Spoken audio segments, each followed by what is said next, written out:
You've been taught that explaining yourself protects you. That clarity comes from saying more, from defending your intentions until everyone understands. But if that were true, why do explanations still leave you drained? Why do people still misunderstand you, no matter how carefully you speak? Why does your mind keep replaying what you should have said long after the moment has passed? The truth is, silence protects what explanations never will. Inner peace does not come from being understood. It comes from no longer needing to be. Silence is not emptiness, it is power. And Buddhist wisdom has carried this truth for centuries. The more you try to control how others see you, the more restless you become. But the more you return to stillness, the more grounded, unshaken, and free you feel. Tonight, as you listen, something will begin to quiet inside you. The urge to explain will soften. The noise in your mind will slow down. You'll feel a deeper calm, like water settling after being disturbed. And when you wake up tomorrow, you will see silence differently, not as something missing, but as something protecting you. This is not just another audio to fall asleep to. This is the beginning of inner peace. Are you ready? Let's begin. Something shifts the moment the words stop. Not outside, but inside. A quiet space opens, and for the first time, there is nothing to defend, nothing to fix, nothing to prove. And yet, this is exactly where most people become uncomfortable. Because silence reveals something that constant explaining hides. How much has been given away without even noticing? Right now, there is a pattern that has been running quietly in the background for years, a habit so normal it feels invisible, the habit of explaining, clarifying, justifying, again and again, and it seems harmless, even responsible. But beneath it, something deeper is happening, something that slowly drains your stability without asking for permission. There is a kind of tiredness that sleep cannot fix. Not physical, not obvious, but heavy in a quiet way. It shows up after conversations where nothing really went wrong, yet something still feels off. Words were spoken, explanations were given, and still there is a lingering sense of depletion, as if something important was spent, but nothing meaningful was gained in return. This is where the energy leak begins. It does not start with big moments. It starts small. Someone misunderstands your intention, and you step in to correct it. That feels natural. Then they question you again, and you respond with more detail. Still reasonable. Then the conversation stretches, and suddenly you find yourself repeating the same point in different ways, hoping clarity will land this time. But instead of feeling resolved, something inside becomes restless, not because the situation is complicated, but because your energy is being pulled outward. Every explanation carries attention, and attention is not free. It is one of the most valuable things you have. Where it goes, your inner state follows. When you explain beyond what is necessary, you are not just using words. You are investing your stability into an outcome you cannot control. And that is where the drain becomes invisible. Because on the surface, it feels like you are being responsible, communicative, mature. But underneath, you are slowly training your mind to depend on being understood in order to feel settled. And the more you repeat that pattern, the more fragile your peace becomes. Think about how quickly your mood can shift based on how someone responds to your explanation. If they agree, there is relief. If they push back, there is tension. If they ignore it, there is frustration. Your inner state begins to rise and fall, not based on truth, but based on reaction. And over time, this creates a subtle instability. Because your peace is no longer anchored within you. It is tied to how well your words are received. Buddhist wisdom speaks quietly about this kind of attachment, not just attachment to things, but attachment to outcomes, to being seen a certain way, to being interpreted correctly. When the mind becomes attached to these, it loses its stillness. It starts chasing resolution outside. instead of resting within. And explaining becomes one of the main ways this chase happens. There is also a deeper layer that most people never notice. Over-explaining often comes from a place that feels honest, but is rooted in fear. The fear of being misunderstood, the fear of being judged, the fear of being seen incorrectly. So the mind tries to control the narrative. It adds more context. It softens the message. It adjusts the tone. It searches for the perfect combination of words that will finally make everything clear. But the truth is, no amount of explanation can fully control how another person perceives you, because they are not listening from your mind. They are listening from theirs. They filter your words through their own experiences, their own expectations, their own emotional state. And because of that, clarity is never guaranteed. Even the most perfect explanation can be misunderstood. And yet, the mind keeps trying, not because it works, but because it hopes. This is where the exhaustion begins to build, because you are putting effort into something that has no stable return. You are investing energy into perception, which is always shifting. And the more you try to stabilize it through explanation, the more unstable it becomes. This is why silence holds a different kind of power. Silence does not try to control interpretation. It does not chase agreement. It does not negotiate for understanding. It simply allows things to be as they are. And in that allowing, your energy stays with you. There is no need to repeat, no need to defend, no need to reshape your truth to fit someone else's lens. Silence creates a boundary, not with force, but with presence. A boundary that says, without words, this is where I stand. Whether you understand or not, it remains the same.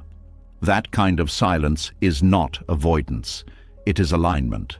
It comes from knowing that your truth does not become stronger by being explained repeatedly, and it does not become weaker by being misunderstood. It simply is. When you begin to see this clearly, something changes in how you communicate. You start to notice the moment where explanation shifts into over-explanation. It feels different. There is a slight tension, a subtle urgency, a need to make sure the other person gets it. That moment is the turning point. Most people move past it without awareness, continuing to speak, continuing to justify. But if you pause there just for a second, you will see the pattern. And in that pause, you have a choice. You can continue explaining, or you can return to stillness. At first, choosing silence may feel uncomfortable. The mind may tell you that you are leaving things incomplete, that you should say more, that you need to fix the misunderstanding. But if you stay with the silence, something deeper begins to emerge, a sense of steadiness. Because you are no longer chasing resolution outside, your attention returns inward. And with it, your energy stabilizes. You are no longer reacting, you are resting. This does not mean you stop communicating. It means you communicate with intention, not compulsion. You say what is needed clearly and simply, and then you allow space. You do not chase agreement. You do not force understanding. You do not repeat yourself to exhaustion. And slowly, the energy leak begins to close. Another shift happens as well. When you stop over-explaining, people feel it. Not always consciously, but something changes in the dynamic. There is less room for back and forth, less opportunity for your words to be picked apart, less access to your internal state. Because over-explaining often reveals more than just information. It reveals insecurity. It shows that your position is open to negotiation. And once that signal is sent, others may push further, question more, test boundaries. But when you speak once with clarity and then become silent, the signal is different. It communicates certainty. Not arrogance, not resistance, but grounded certainty. And grounded certainty does not invite endless questioning. It creates space. This is one of the quiet ways silence protects you, not by shutting others out, but by keeping your center intact. There is also a mental effect that is often overlooked. When you over-explain, The conversation does not end when the words stop. It continues in your mind. You replay what you said. You think about what you should have added. You imagine how the other person interpreted it. The explanation extends beyond the moment. It becomes a loop, and that loop consumes attention long after the situation has passed. But when you choose silence, the loop shortens. There is less to analyze, less to revisit, less to carry forward. The mind has less material to work with, and so it settles more easily. Peace becomes more accessible, not because everything is resolved, but because nothing is being held unnecessarily. This is where the real value of silence becomes clear. It is not just about what you avoid saying. It is about what you stop carrying. Every unnecessary explanation is something the mind has to process, store, and revisit. And over time, this creates mental noise. Silence reduces that noise. It simplifies your inner world. It allows you to move through situations without accumulating emotional residue, and that is a different kind of freedom. A freedom that does not depend on being understood. A freedom that does not require constant clarification. A freedom that comes from knowing when enough has been said. There is also a deeper level of trust involved. When you stop over-explaining, you are trusting that your truth does not need constant reinforcement. You are trusting that those who are meant to understand will understand, and those who are not will not. And both are okay. This is not indifference, it is acceptance. Acceptance that you cannot control how others perceive you, and more importantly, you do not need to. Because your peace is not built on their perception, it is built on your alignment, and alignment does not require explanation, it requires awareness. The more you practice this, the more natural it becomes. You begin to notice conversations differently. You become aware of where your energy goes. You see the moments where you would normally explain more, and you choose not to, not out of suppression, but out of clarity. And each time you make that choice, something strengthens within you. A quiet confidence, a steady presence, a sense of control that does not come from dominating the conversation, but from mastering your own response. Over time, this changes how you experience interactions. They become lighter, less draining, less complicated, because you are no longer trying to manage how you are seen, you are simply being. And that simplicity carries a kind of peace that words cannot create. This is why silence protects what explanations never will. Because explanations try to shape the outside, silence stabilizes the inside. And once the inside is stable, the outside loses its power to disturb you. So as you move forward, begin to watch the pattern. Notice when the urge to explain arises. Notice what it is connected to, and then gently step back, not to withdraw, but to return. Return to your center. Return to your stillness. Return to the place where nothing needs to be proven, because that is where your energy belongs. And the more you stay there, the more you will understand something that cannot be taught through words. That peace is not something you create by speaking more. It is something you uncover by needing to say less. And as that quiet awareness deepens, something even more surprising begins to reveal itself. It is not just that speaking less protects your energy. It is that not everything true inside you needs to be spoken to remain true.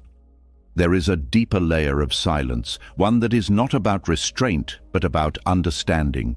And once this is seen clearly, the need to express every thought, every feeling, every realization begins to fade on its own. Something within starts to ask a different question, not, how do I explain this, but, does this even need to be said? There is a subtle kind of pressure most people carry without noticing. A pressure to express everything they feel, everything they think, everything they realize. It feels almost automatic, like a reflex. A thought arises, and immediately there is a pull to put it into words. A feeling surfaces, and there is an urge to communicate it. As if truth only becomes real once it is spoken. But this is where something important has been misunderstood. Truth does not become stronger because it is expressed, and it does not become weaker because it is kept in silence. Yet the mind has been conditioned to believe otherwise. From a young age, expression is encouraged. Speak up, share your thoughts, explain your feelings, be clear, be open. And while these things have their place, they have quietly created an imbalance, an assumption that silence means suppression, that not speaking means something is being hidden or avoided. But there is another form of silence that has nothing to do with hiding. It is sacred. Sacred silence is not about holding back out of fear. It is about recognizing that some things lose their depth the moment they are spoken, that not every truth is meant to be translated into words, because words can only carry so much. Think about the moments in life that felt the most real, the most complete, the most undeniable. Those moments often did not need explanation. There was no urge to describe them, no need to break them down. They were simply experienced, and that experience was enough. But the mind, being restless, often interrupts that completeness. It tries to capture the moment in language, to define it, to share it. And in doing so, it slightly distorts it, because words are limited. They reduce something vast into something manageable. And while that can be useful for communication, it is not always useful for truth. There is a difference between what can be said and what can only be known. Sacred silence exists in that difference. It is the understanding that some truths are meant to be held, not expressed, not because they are secret, but because they are complete in themselves. They do not need validation. They do not need confirmation. They do not need to be seen by others to exist. They simply are. This changes how you relate to your inner world. Instead of rushing to express every realization, you begin to sit with it, to feel it fully, without the need to translate it. And in that stillness, the truth deepens, because it is no longer being shaped for others. It is being experienced directly. There is also a quiet strength that comes from this. When you no longer feel the need to share everything, your inner space becomes more protected, not closed, but contained. And that containment allows your awareness to grow without interruption. Most people scatter their attention by constantly expressing. Every thought becomes a conversation. Every feeling becomes a discussion. And over time, this creates a kind of fragmentation. Their inner world is no longer whole. It is divided into pieces that have been explained, interpreted, and reacted to by others. But when you practice sacred silence, something different happens. Your inner world remains intact. It is not pulled apart by external opinions. It is not reshaped by other people's interpretations. It stays rooted. And from that rootedness, a deeper clarity emerges. You begin to see that not all truths are meant to be shared equally. Some are personal, some are temporary, some are still unfolding, and speaking them too early or to the wrong person can dilute their meaning. It can expose something that is not ready to be seen. This is why discernment becomes important. Not every listener is prepared to receive every truth. Not every space is suitable for every expression. And recognizing this is not about being guarded. It is about being aware. There is a kind of wisdom in knowing when to speak and when to remain silent, not out of fear, but out of respect for the truth itself. Because truth is not just about accuracy, it is about timing, context, readiness. And when these are not aligned, even the most honest words can create confusion. This is something that becomes clear through observation. You may have experienced moments where you shared something meaningful only to be met with misunderstanding, not because what you said was wrong, but because it was not received in the way it was intended. And in those moments, there is often a sense of regret. Not for the truth itself, but for expressing it in a space where it could not be held. Sacred silence protects against this. It allows you to wait, to observe, to feel into whether something needs to be spoken at all. And often you begin to realize that it does not, because the need to express was not coming from the truth, but from the ego. The ego wants to be seen, it wants recognition. It wants others to acknowledge what it knows, what it feels, what it has discovered. But truth does not have that need. Truth is quiet. It does not demand attention.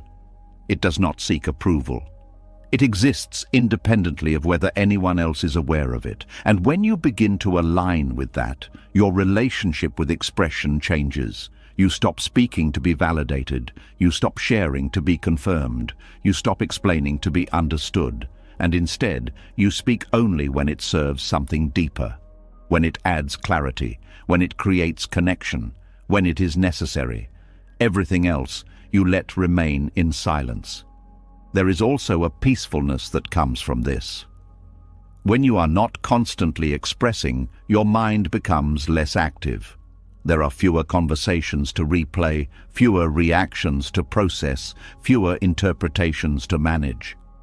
Your inner space becomes quieter, not empty, but calm. And in that calm, you begin to notice things that were previously overlooked. Subtle emotions, deeper insights, quiet understandings that do not need to be spoken to be known.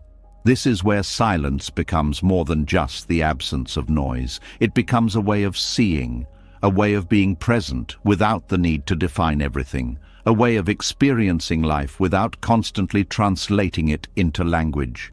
And this has a profound effect on your inner peace.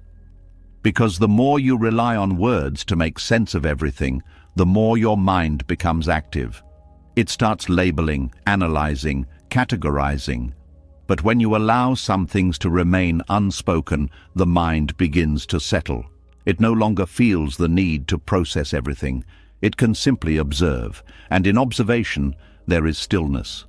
This is why many Buddhist teachings emphasize silence not as a rule, but as a path to seeing clearly, a path to experiencing directly, a path to understanding, without the need for constant explanation. Because the deepest truths are not found in words, they are found in awareness. And awareness does not require language. It requires presence.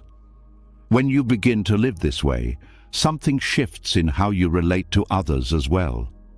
You become less reactive, less eager to respond, more comfortable with pauses. And those pauses carry a different kind of depth. They allow space for reflection, for listening, for understanding beyond what is being said. Because often what matters most is not in the words, but in what is behind them. And silence allows you to access that. It allows you to hear what is not being spoken, to sense what is not being expressed, to connect with something deeper than surface-level communication. This makes your interactions more meaningful, not because you are saying more, but because you are perceiving more. And that perception comes from stillness, not from constant expression. Over time, this creates a different kind of presence, one that is calm, grounded, unhurried, a presence that does not feel the need to fill every space with words, and that presence has an impact. Because in a world where everyone is speaking, explaining, reacting, silence stands out, not as something empty, but as something full of awareness, full of understanding, full of quiet confidence. And people feel that, even if they cannot explain it. They sense that there is something different, something stable, something that does not need to prove itself, and that, in itself, communicates more than words ever could. This is the essence of sacred silence, not withholding out of fear, not avoiding out of discomfort, but choosing not to speak when speaking would reduce what is already complete. Choosing to let truth exist without needing to display it. Choosing to protect the depth of your inner world by not exposing it unnecessarily. And in doing so, you begin to experience a different kind of peace. A peace that is not dependent on expression. A peace that is not disturbed by misunderstanding. A peace that remains whether anything is said or not. And from that place, your relationship with truth becomes clearer. You no longer feel the need to share everything. You no longer feel incomplete if something remains unspoken. You no longer feel that silence is a gap that needs to be filled. Instead, you begin to see it as something that holds, something that protects, something that allows truth to remain untouched. And as this understanding deepens, something else begins to dissolve. The illusion that explaining yourself will always bring clarity, because the next layer reveals something even more unexpected. That sometimes, the more you explain, the more misunderstood you become. And as that quiet respect for silence settles deeper within, something even more unsettling begins to surface. It is the realization that speaking more does not always bring clarity. And in many cases, it does the opposite. What once felt like the solution slowly reveals itself as part of the problem. Because the more you try to explain, the more something slips out of your control. There is a strange frustration that comes when you know exactly what you mean, yet somehow, the more you explain it, the less it is understood. The words feel right as they leave you, clear, honest, direct. But by the time they reach the other person, something has already changed. The meaning feels distorted, the intention feels lost, and suddenly you are no longer explaining, you are correcting, and then correcting the correction. This is where the illusion of clarity begins. It starts with a belief that if you just say it better, if you just add more detail, if you just find the perfect words, everything will finally make sense. But instead of creating understanding, it often creates layers. Layers of interpretation, layers of assumption, layers of meaning that were never there to begin with. Because once words leave you, they are no longer yours.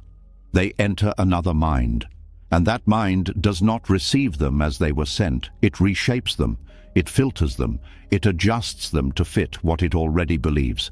So even if your explanation is perfect, it does not arrive in a perfect form. It arrives altered. This is something most people never fully accept. They believe misunderstanding is a result of poor communication, that if they could just express themselves more clearly, everything would align. But the truth is more subtle than that. Misunderstanding is not always a failure of words. It is often a difference in perception. Two people can hear the same sentence and walk away with completely different meanings, not because one is right and the other is wrong, but because each is listening from a different place. Different experiences, different expectations, different emotional states, and no amount of explaining can completely bridge that gap. Yet the mind keeps trying. It believes that clarity can be forced through repetition, that more words equal more understanding. So it adds examples, expands the explanation, changes the phrasing, hoping that something will finally click. But something else happens instead. The more you explain, the more room there is for misinterpretation. Because every additional word creates another opportunity for the meaning to shift. A simple truth becomes complex.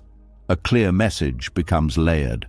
And what started as something straightforward becomes something that needs to be untangled. This is the hidden cost of over-explaining. It does not just drain your energy, it weakens your message. Because clarity is not about quantity, it is about precision. And precision is often lost when there are too many words. Think about the moments where something was said simply, directly, without excess. Those moments often carry more weight. Not because they are louder, but because they are focused. There is no room for confusion, no space for interpretation, just a clear point that stands on its own. But when that point is surrounded by too many explanations, it begins to blur. The listener is no longer sure what matters most. The message loses its center. And this creates a strange paradox. The more you try to make something clear, the less clear it becomes. Because clarity is not built through expansion. It is built through simplicity. There is also an emotional layer that influences how explanations are received. When you explain yourself repeatedly, especially in situations where there is tension, your words are not just being heard, they are being felt. And if there is any hint of defensiveness, urgency, or frustration, that emotion becomes part of the message. The listener may not even focus on what you are saying. They focus on how you are saying it, and that can change everything. A calm statement can be received as aggression if the listener is already on edge. A neutral explanation can be taken as justification if the listener is expecting a defense. A clear truth can be dismissed if the listener has already formed a judgment. This is why explaining more does not guarantee being understood. Because understanding is not only about words, it is about the state of the person receiving them. And that state is something you cannot control. This is where the illusion begins to break. The realization that clarity is not something you can force through explanation. It is something that either exists or does not. And when it does not, adding more words rarely fixes it. In fact, it often makes it worse, because it creates a dynamic where you are chasing understanding instead of standing in truth. You begin to adjust your message based on how it is received. You start refining, reshaping, rephrasing, trying to match the listener's perspective. And in that process, something subtle happens. You move away from your original clarity, not intentionally, but gradually, until eventually you are no longer expressing what you truly meant. You are expressing a version of it that has been adapted to fit someone else's lens. And that version is rarely as clear as the original. This is how explaining can create more misunderstanding, not because the intention is wrong, but because the process becomes distorted. The focus shifts from truth to reception, from clarity to approval, from expression to persuasion, and in that shift, the message loses its integrity. There is also a psychological effect that reinforces this pattern. When you feel misunderstood, there is a natural discomfort, a tension that pushes you to resolve it. The mind does not like open loops. It wants closure. It wants alignment. So it tries to fix the misunderstanding through explanation. But if the misunderstanding is not rooted in your words, but in the other person's perception, then the explanation cannot fully resolve it. And the loop stays open. So you try again and again, each time hoping for a different result, but instead the loop becomes stronger. More words, more interpretation, more confusion, until eventually the conversation becomes less about clarity and more about control, trying to control how you are seen, trying to control how your words are understood, trying to control something that cannot be fully controlled. And that creates tension because control requires effort, and effort, when applied to something unstable, leads to exhaustion. This is where silence begins to reveal its role again, not as avoidance, but as clarity in itself. When you stop explaining beyond what is necessary, you remove the excess. You return to the core of what you meant. You allow your words to stand without support. And that simplicity carries a different kind of strength. It does not try to convince. It does not try to adapt. It simply exists. And whether it is understood or not, it remains unchanged. This is where true clarity comes from. Not from how much you say, but from how grounded you are in what you say. Because when you are grounded, you do not feel the need to expand your message endlessly. You trust that what needs to be understood will be understood, and what is not does not need to be forced. There is also a deeper acceptance involved. The acceptance that not everyone will understand you, not everyone will see your intention clearly, not everyone will interpret your words as you meant them, and that is not a failure, it is a reality. Once this is accepted, the pressure to explain begins to fade. Because you are no longer trying to achieve something impossible. You are no longer trying to create perfect alignment in a world of different perspectives. You are simply expressing what is true for you and allowing the rest to unfold naturally. This does not mean you stop communicating. It means you communicate with awareness. You choose your words carefully. You say what is needed, and then you stop. You do not chase the response. You do not fill the silence. You do not add more just because there is a pause. You allow the message to settle, and that settling creates space. Space for the other person to process. Space for meaning to form. Space for clarity to emerge without being forced. This is something that is often overlooked. Silence after speaking is part of communication. It allows the words to land. But when you keep adding more, you interrupt that process. You do not give the message time to be received. You keep reshaping it before it has a chance to be understood, and that can create confusion, even if the original message was clear. So part of letting go of the illusion of clarity is learning to trust the pause, to trust that what you have said is enough, to trust that understanding does not need to be pushed, to trust that clarity is not created through pressure.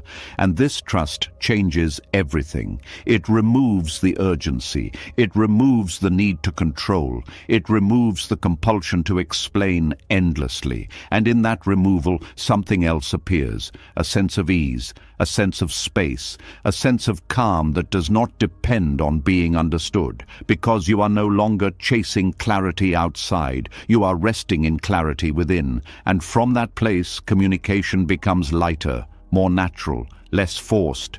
You speak when there is something to say. You remain silent when there is not. You do not try to fix every misunderstanding. You do not try to control every interpretation. You allow things to be. And in that allowing, your energy remains intact. Your mind remains steady. Your presence remains grounded.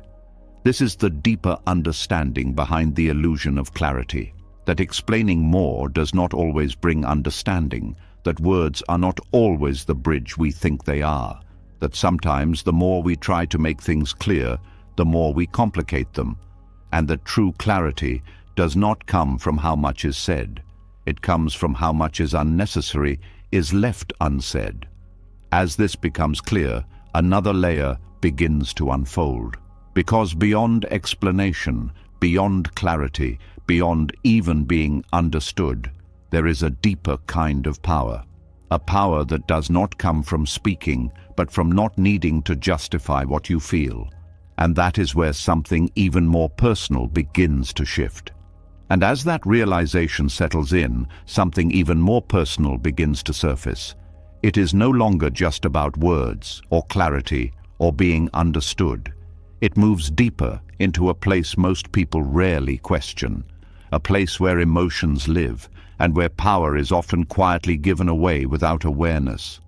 Because once the need to explain begins to fade, another pattern becomes visible, the need to justify how you feel.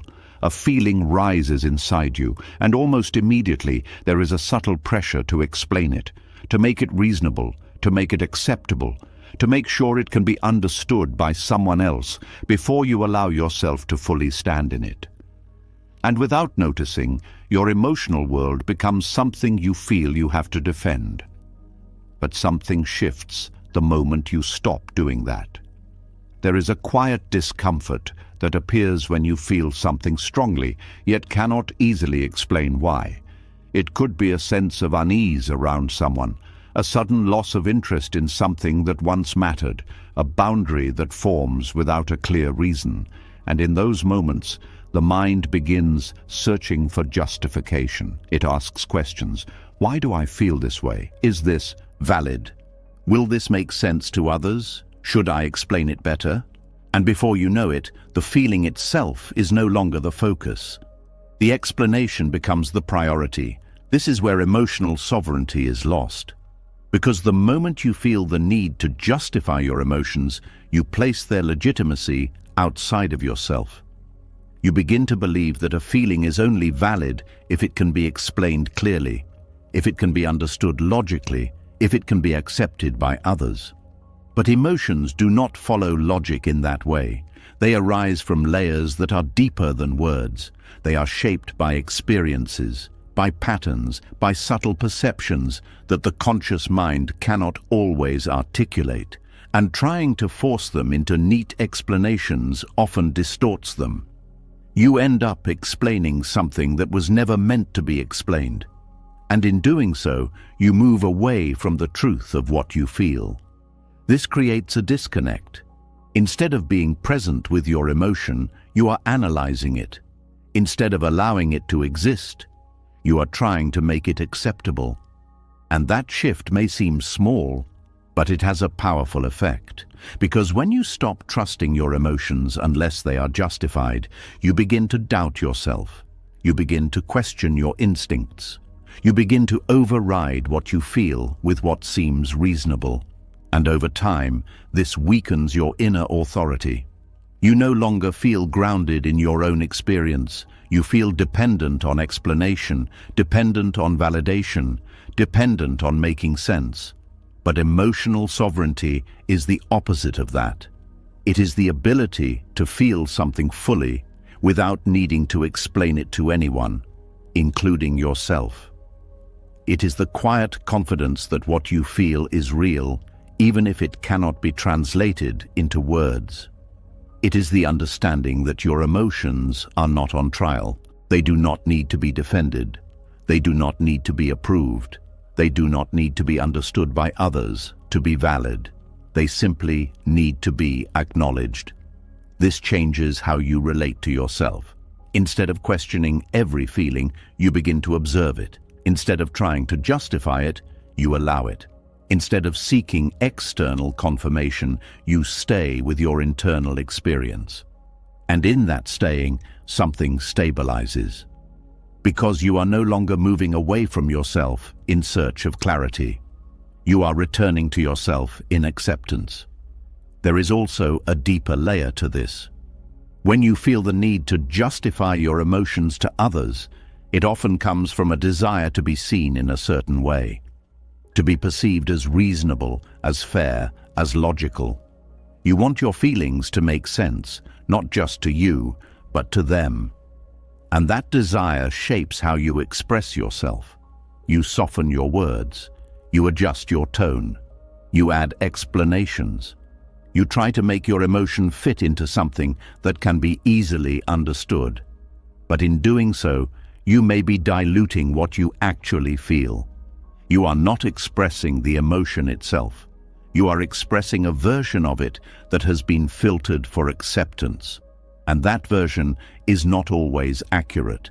This is why some conversations leave you feeling unsatisfied, even when you said everything you needed to say. Because what you said was not fully aligned with what you felt. It was adjusted, edited, presented in a way that would be received well. And that creates a subtle tension, a sense that something was left out, something was not fully honored. Emotional sovereignty removes that need. It allows you to feel without editing, to express without over-explaining, to stand in your emotional experience without needing to justify it. This does not mean you become reactive or impulsive. It means you become grounded. You recognize that your emotions are information, not arguments. They are signals, not statements that need to be defended. And when you treat them this way, your relationship with them changes. You stop trying to prove them. You start listening to them. This creates a different kind of awareness. You begin to notice patterns in your emotions, not to explain them away, but to understand their presence. You see how certain environments affect you, how certain people influence your state, how certain situations trigger responses that are deeper than the surface. And instead of needing to explain these patterns to others, you simply acknowledge them. You adjust your behavior accordingly. You set boundaries. You make choices, not because you can justify them perfectly, but because they align with what you feel. This is where real power begins to emerge, because you are no longer waiting for your emotions to make sense to someone else before acting on them. You trust your internal experience. You respect your own signals. You move in alignment with yourself. And that alignment creates stability. There is also a quiet freedom in this. When you no longer feel the need to justify your emotions, conversations become lighter. You do not feel the pressure to explain every reaction. You do not feel the need to convince others that your feelings are valid.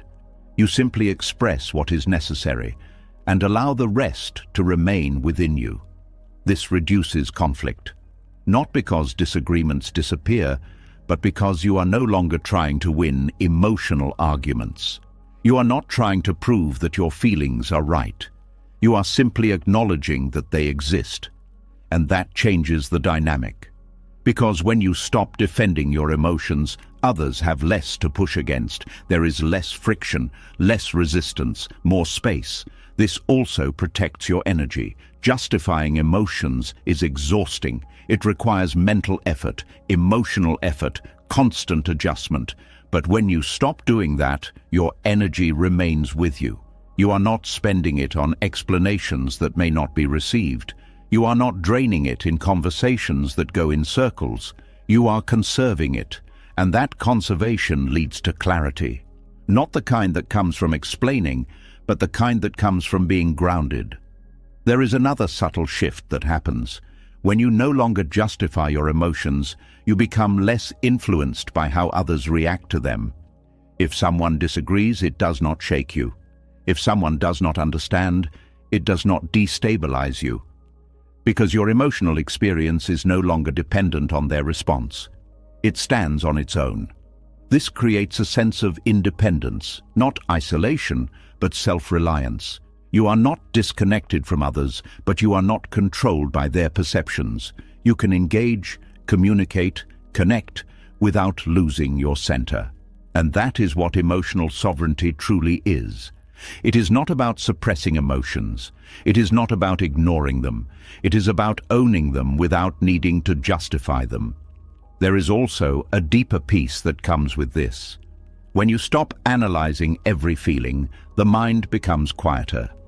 There are fewer internal debates, fewer questions about whether something is valid, fewer attempts to explain yourself, even internally. You simply feel and allow and move on. This reduces mental noise. It creates space. And in that space, your awareness becomes clearer. You begin to see that not every emotion needs a story. Not every feeling needs a reason. Some are simply responses, natural, temporary, passing. And when you do not attach to them through explanation, they pass more easily. They do not linger. They do not become something you carry. They arise, they are felt, and they fade. This is a different way of experiencing emotions, not as problems to solve, but as experiences to move through. And this way is lighter, less complicated, more aligned with inner peace.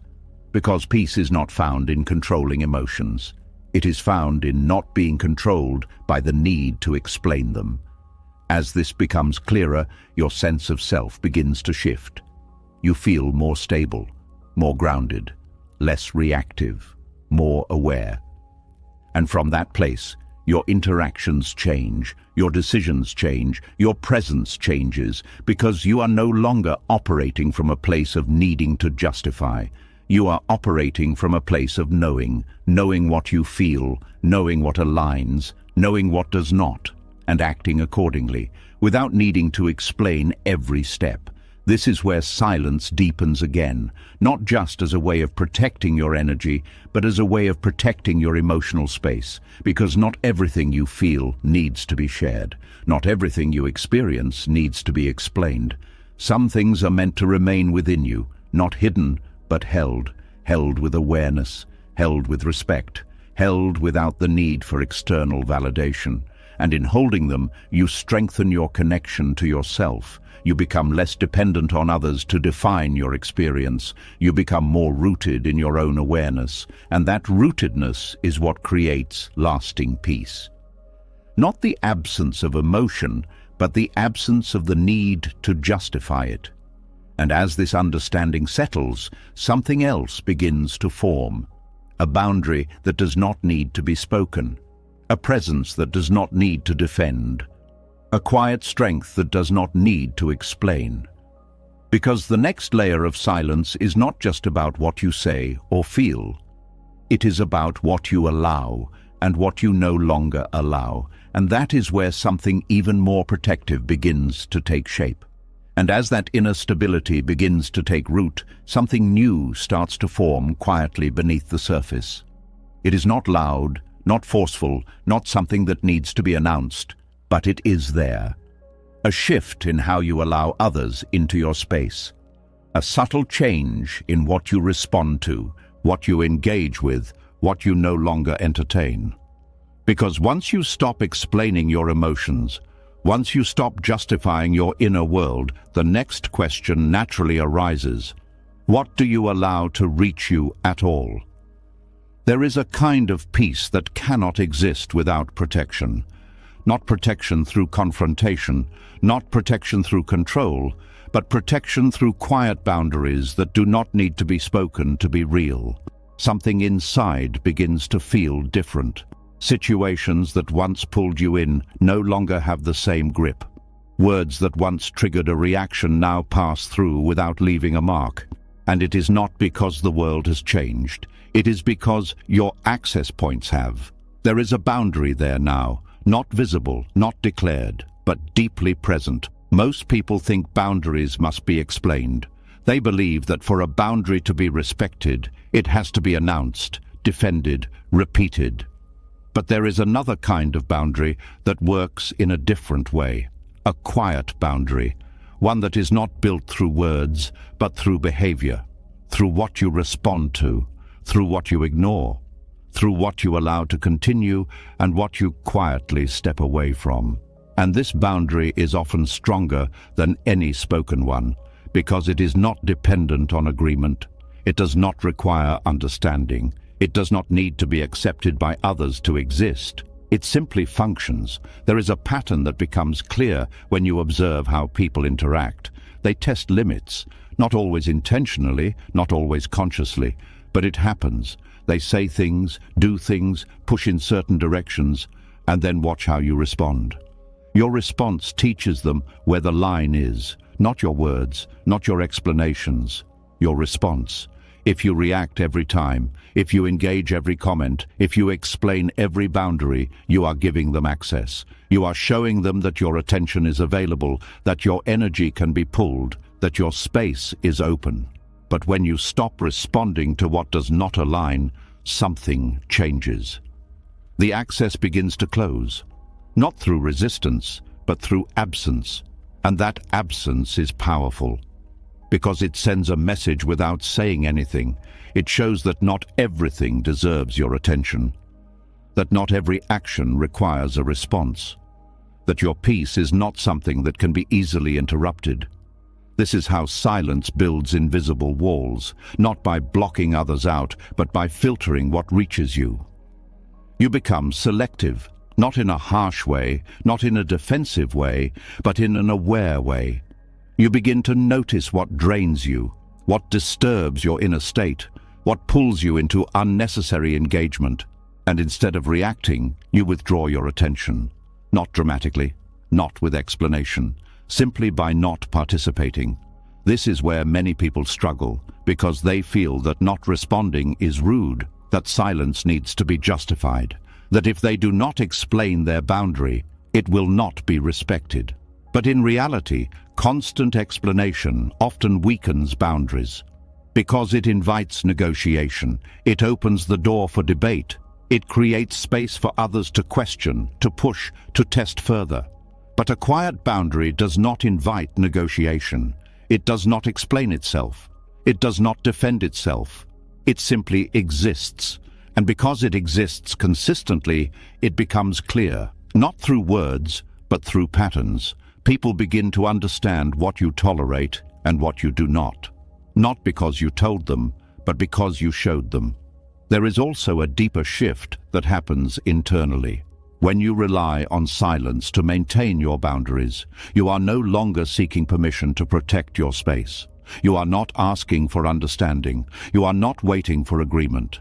You are acting from self-respect. And that self-respect changes how you move through the world. You become less reactive, less available to unnecessary conflict, less affected by external behavior, because your boundary is not based on controlling others. It is based on controlling your own engagement. This is an important distinction. You cannot control what others say or do, but you can control how much access they have to you. And silence is one of the most effective ways to manage that access. It removes you from dynamics that do not serve you. It prevents situations from escalating. It keeps your energy from being pulled into places it does not belong. And over time, this creates a different kind of environment around you. One that is calmer, more stable, less chaotic, because you are no longer feeding into what disrupts you. There is also a quiet confidence that develops. When you stop explaining your boundaries, you stop seeking validation for them. You no longer feel the need to justify why something bothers you, why you choose not to engage, why you step away from certain situations. You simply do, and that simplicity carries strength, because it shows that your decisions are not dependent on external approval. They are grounded in your own awareness. This makes your presence more stable, more consistent, more difficult to disturb, and that stability influences how others interact with you. Not because you demand respect, but because you embody it. People sense when there are limits, even unspoken ones. They feel when access is restricted, when attention is not easily given, when reactions are not easily triggered. And that changes their behavior. Not always consciously, but it happens. Because the dynamic has shifted. You are no longer participating in everything. You are no longer responding to everything. You are no longer available for every interaction. And that creates space. Space for your peace to exist without interruption. There is also a deeper layer to this boundary. It is not just about others.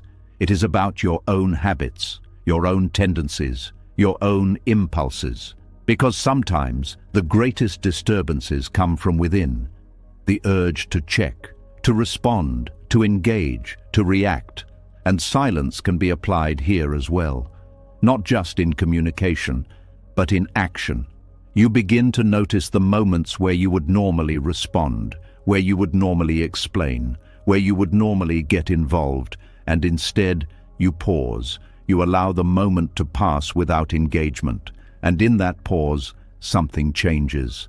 The impulse weakens, the need fades, the reaction dissolves. This strengthens your boundary from the inside, not just in how you deal with others, but in how you deal with yourself.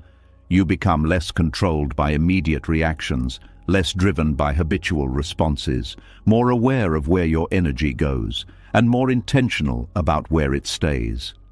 This creates a deeper sense of control, not over others, but over your own experience. And that is where real peace begins. Because peace is not about eliminating disturbances, it is about not allowing them to take hold. And quiet boundaries are what make that possible. They act as filters. They prevent unnecessary noise from entering your space. They keep your attention focused on what matters. They protect your inner state without needing to fight for it. This is very different from aggressive boundaries. Those require effort. They involve confrontation. They create tension. But quiet boundaries do not. They are effortless. They do not push. They do not resist. They simply do not engage. And that lack of engagement is often more powerful than any reaction, because it removes the energy that fuels conflict. Without energy, there is nothing to sustain it. It fades on its own. This is something that becomes clearer with practice. At first, it may feel uncomfortable not to respond, to remain silent when something invites reaction, but over time, it becomes natural. You begin to see that not every situation needs your involvement, not every comment needs your attention, not every behavior needs your response. And this realization brings relief, because you are no longer carrying the weight of constant engagement. You are no longer responsible for managing every interaction. You are simply choosing where to place your energy and where not to. This choice is what builds the boundary. Not a line drawn in words, but a pattern of behavior. A consistent way of being that communicates without speaking. And that consistency is what makes it effective. Because it is not temporary, it is not situational, It is stable. It does not change based on mood. It does not shift based on pressure. It remains, and that stability is what protects your peace, not by isolating you, but by grounding you, by creating a space where your inner state is not easily disturbed, where your attention is not easily pulled, where your energy is not easily drained. And in that space, something deeper begins to grow, a sense of calm that is not fragile, a sense of control that is not forced, a sense of presence that is not dependent on external conditions. This is the result of quiet boundaries, not something you declare, something you live. And as you continue to live this way, something else begins to unfold.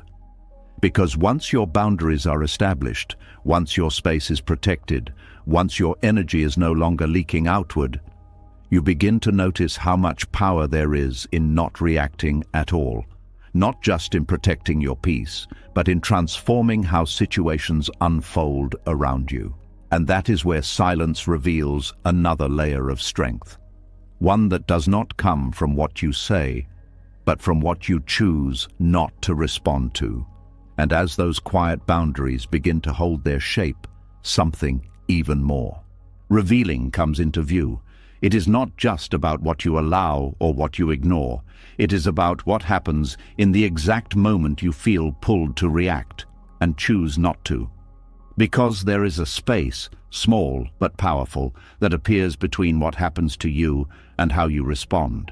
Most people never notice it. They move too quickly. A word is spoken, and the reaction follows. A tone is felt, and the defense rises. A judgment is sensed, and the explanation begins. But once your boundaries are no longer built on words, once your silence begins to protect your space, that space between stimulus and response becomes visible. And inside that space, your power returns. There is a moment that most people lose every single day, a moment so quick it feels like it never existed, a moment between being triggered and reacting. And in that moment, something very subtle happens. The ego wakes up, not loudly, not dramatically, but with urgency. It wants to defend, it wants to correct, it wants to restore its image, it wants to protect how it is seen, and it does this through reaction, through words, through explanation, through immediate response. It feels necessary, it feels justified, it feels like the only natural thing to do. But what is rarely seen is that this reaction is not strength. It is habit, a conditioned movement of the mind that has been repeated so many times, it feels automatic. And because it feels automatic, it feels right. But something changes the moment you pause, the moment you feel that urge rise and do nothing. There is discomfort there at first, a tension, a sense that something is being left incomplete. The mind starts to push. It tells you to respond, to say something, to not let it slide, to not be silent, because to the ego, silence feels like loss. It feels like defeat. It feels like giving up control. But in reality, silence in that moment is not loss. It is control. It is the decision to not be moved by impulse, to not be controlled by the immediate need to react, to not allow your state to be dictated by something external. This is what non-reactivity truly is. Not suppression, not avoidance, but conscious stillness. A choice to remain centered, even when something invites you to step out of that center. And this choice changes everything. Because when you react, you enter the situation. You become part of the energy. You feed it. You extend it. You allow it to grow. But when you do not react, the energy has nothing to attach to. It meets stillness. And in that stillness, it begins to dissolve. This is something that becomes clear through experience. You may have noticed that some situations escalate quickly, not because of what was said initially, but because of how it was responded to. One reaction leads to another. One defense leads to another. And before you know it, something small has become something heavy.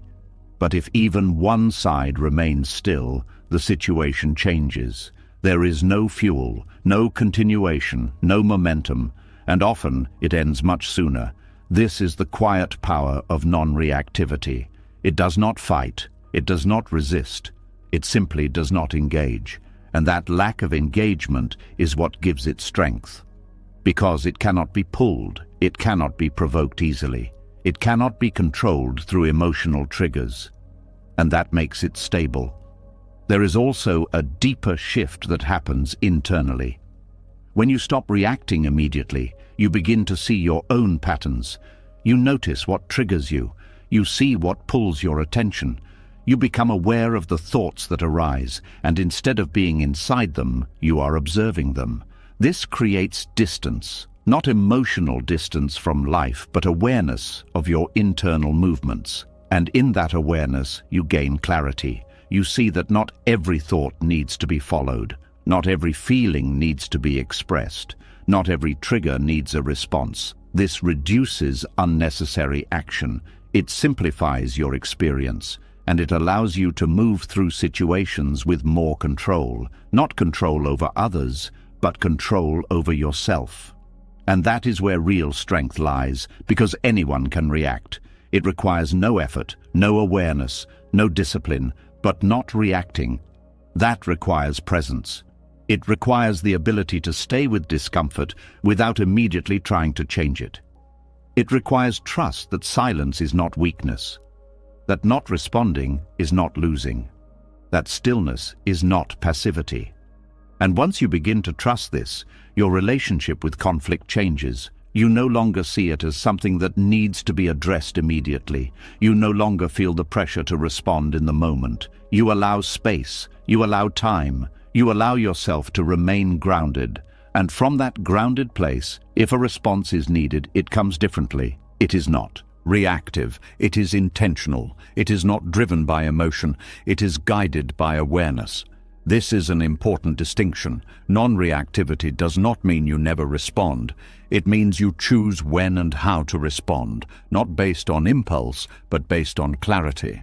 And that clarity comes from silence, because silence gives you time to observe, time to process, time to understand what is actually happening beyond the surface. Without that time, responses are often based on assumptions, on initial reactions, on incomplete information. But with silence, the picture becomes clearer, and from that clarity, your actions become more precise, more aligned, more effective. There is also a shift in how others perceive you. When you do not react easily, when you are not pulled into every situation, when your responses are measured and intentional, people begin to see you differently. Not as someone who can be easily influenced, not as someone who can be easily triggered, but as someone stable, someone grounded, someone not easily moved. And this changes the dynamic, because people tend to push where there is movement. They test where there is reaction, but when there is stillness, there is less to push against, less to provoke, less to engage with, and that reduces unnecessary conflict. Not because people stop being who they are, but because your response no longer feeds into it. This also protects your energy. Reacting constantly is exhausting. It requires attention, emotional involvement, mental processing. But when you reduce unnecessary reactions, your energy remains more stable. You are not being pulled in different directions. You are not being drained by constant engagement. You are conserving your attention. And that conservation leads to clarity, because your mind is not overloaded. It is not filled with reactions, responses, replays. It is quieter, more focused, more present. And in that presence, your experience becomes different. You are not constantly responding to life. You are experiencing it, observing it, moving through it with awareness. And that awareness brings a different kind of peace. Not a passive peace, not a detached peace, but an active stillness, a stability that remains even when things around you are not stable. This is what Buddhist teachings often point toward, not the absence of events, but the absence of disturbance within them. The ability to remain centered, regardless of what arises, and non-reactivity is one of the key ways this is developed, because it trains the mind to not move automatically, to not follow every impulse, to not be controlled by every trigger. It creates space, and in that space there is freedom. Freedom from habitual reactions, freedom from emotional loops, freedom from being pulled into unnecessary situations. And this freedom is not something external, it is internal. It comes from how you relate to what happens, not from what happens itself.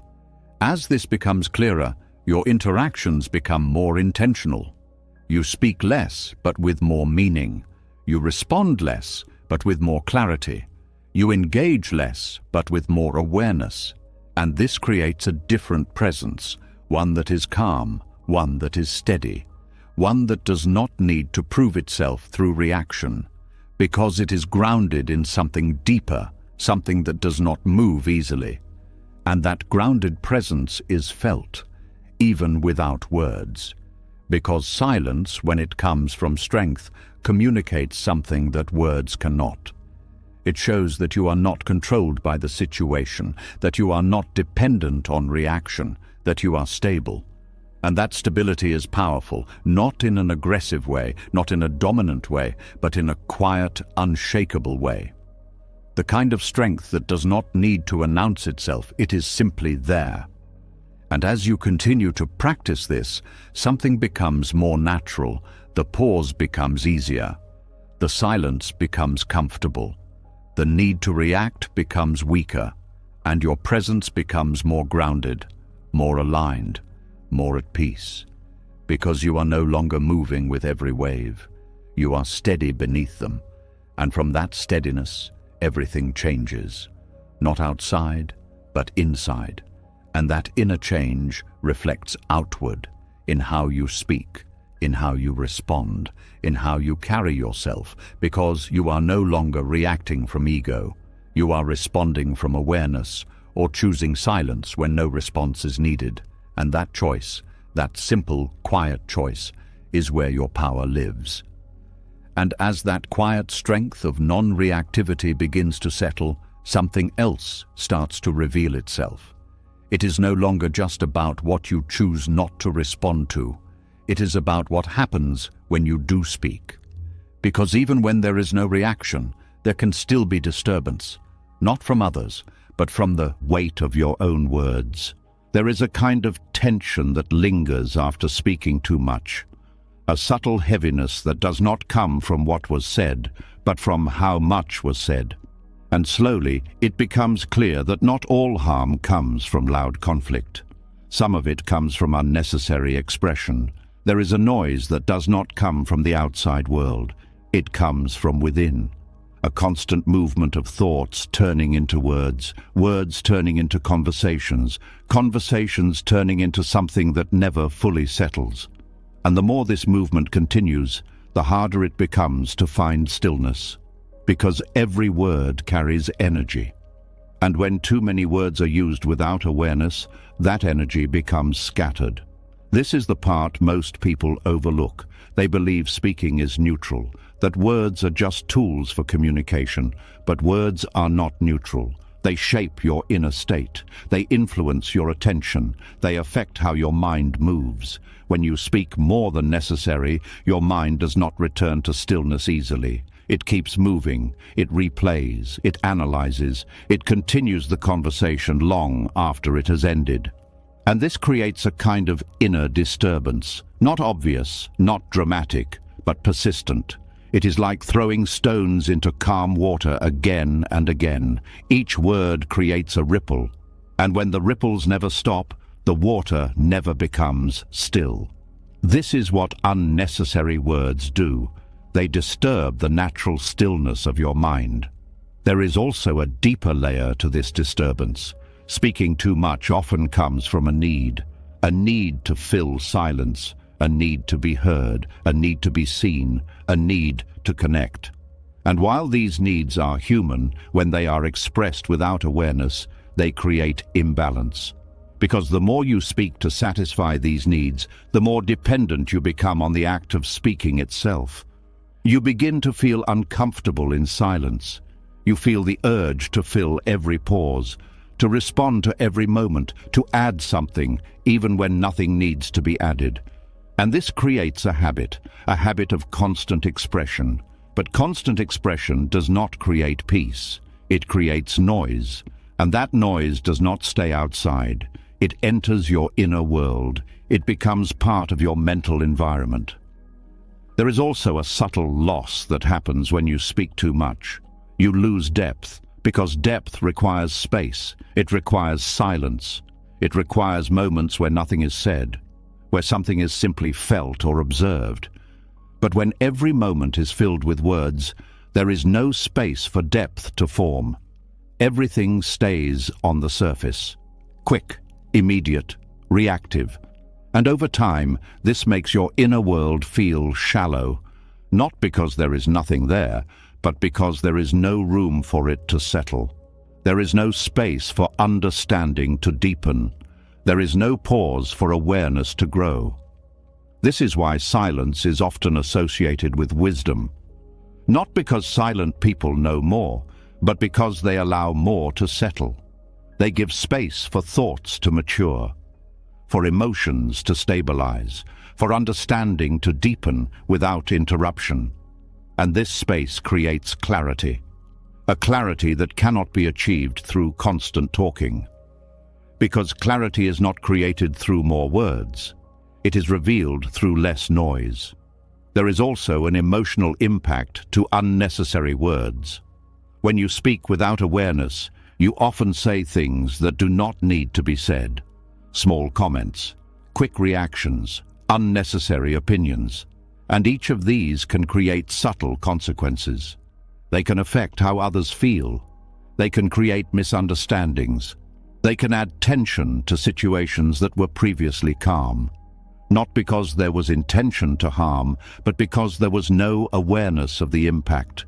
This is why it is described as a kind of violence, not physical, not aggressive, but disruptive, a disturbance to the natural flow of interaction, a disruption of harmony that could have remained intact if silence had been chosen.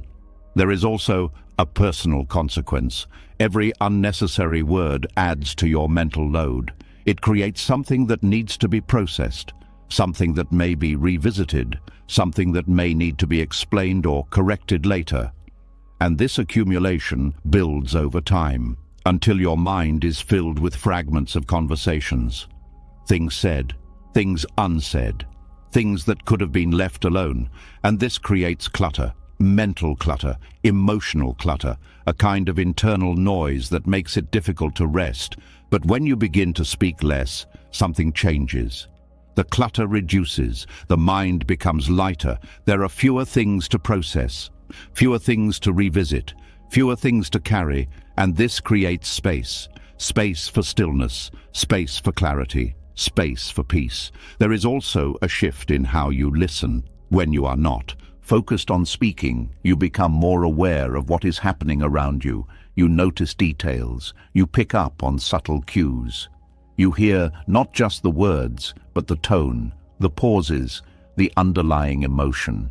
And this deepens your understanding because you are no longer dividing your attention between speaking and listening. You are fully present. And that presence changes the quality of your interactions.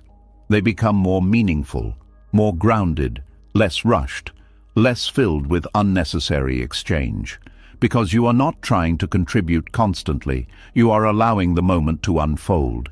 There is also a sense of control that comes from this.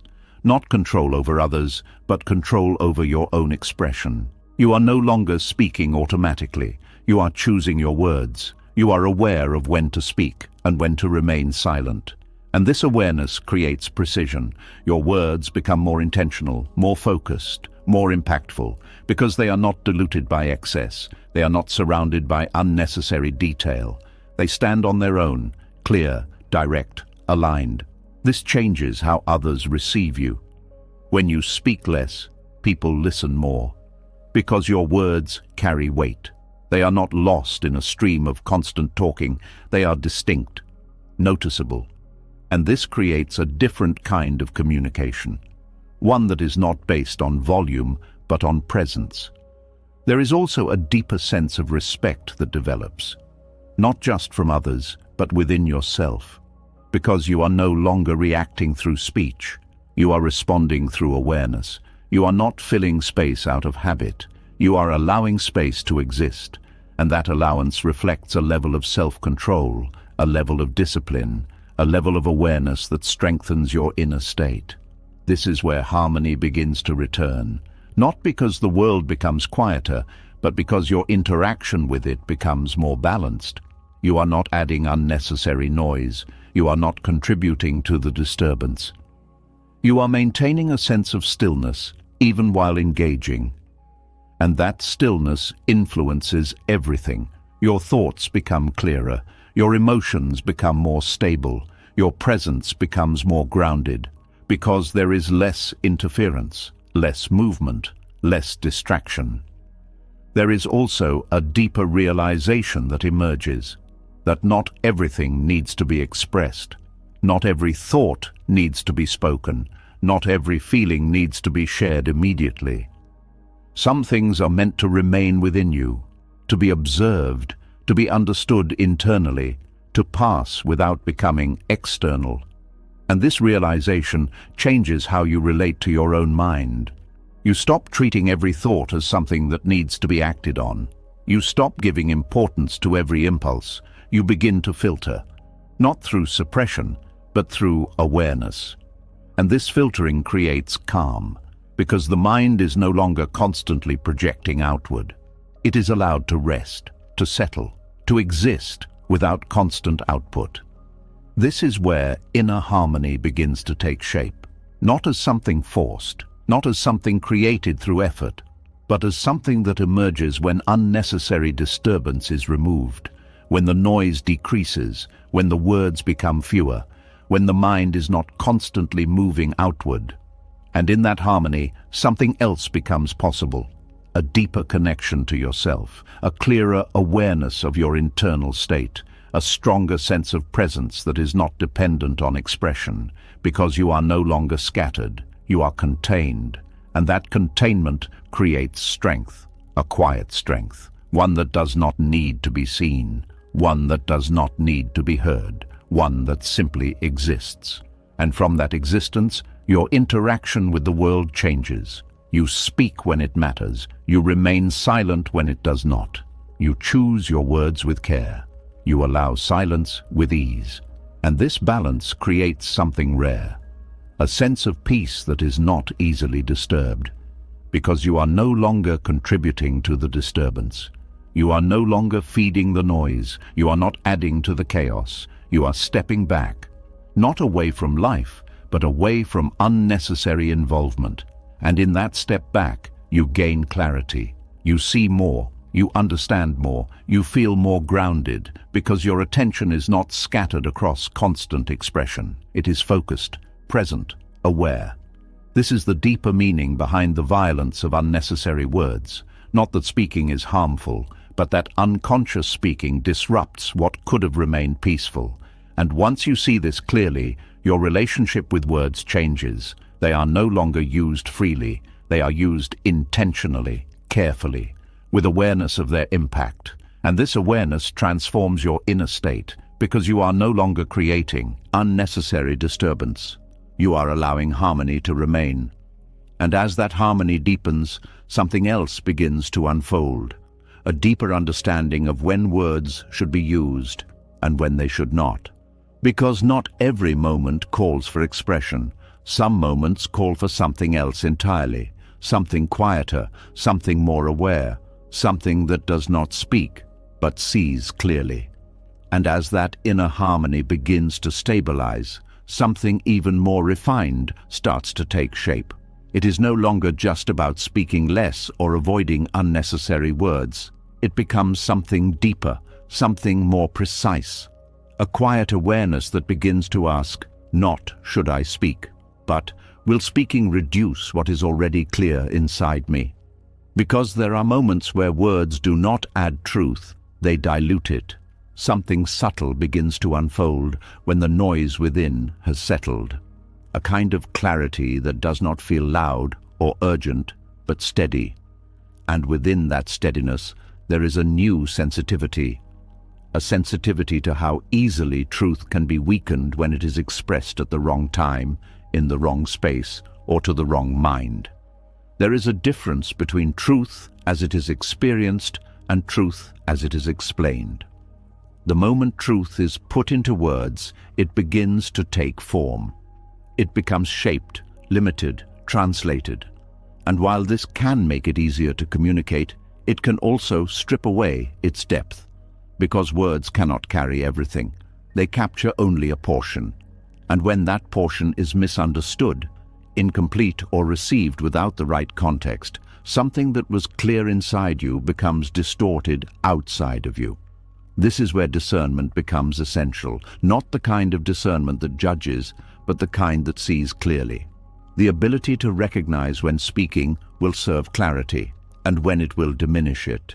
There is a quiet intelligence in knowing that not every truth needs to be expressed immediately, that not every realization needs to be shared, that not every feeling needs to be translated into language. Because sometimes the act of speaking reduces the truth instead of expanding it. This is not always obvious at first. There is often an urge to share something meaningful as soon as it is understood, a desire to express it, to communicate it, to bring it into the world of conversation. And while that desire can come from a genuine place, it can also interrupt the depth of the experience. Because truth, when first realized, is often still unfolding. It has not fully settled. It has not fully integrated, and speaking it too soon can freeze it in a form that is incomplete. It becomes something fixed instead of something alive. This is why silence can act as a form of protection.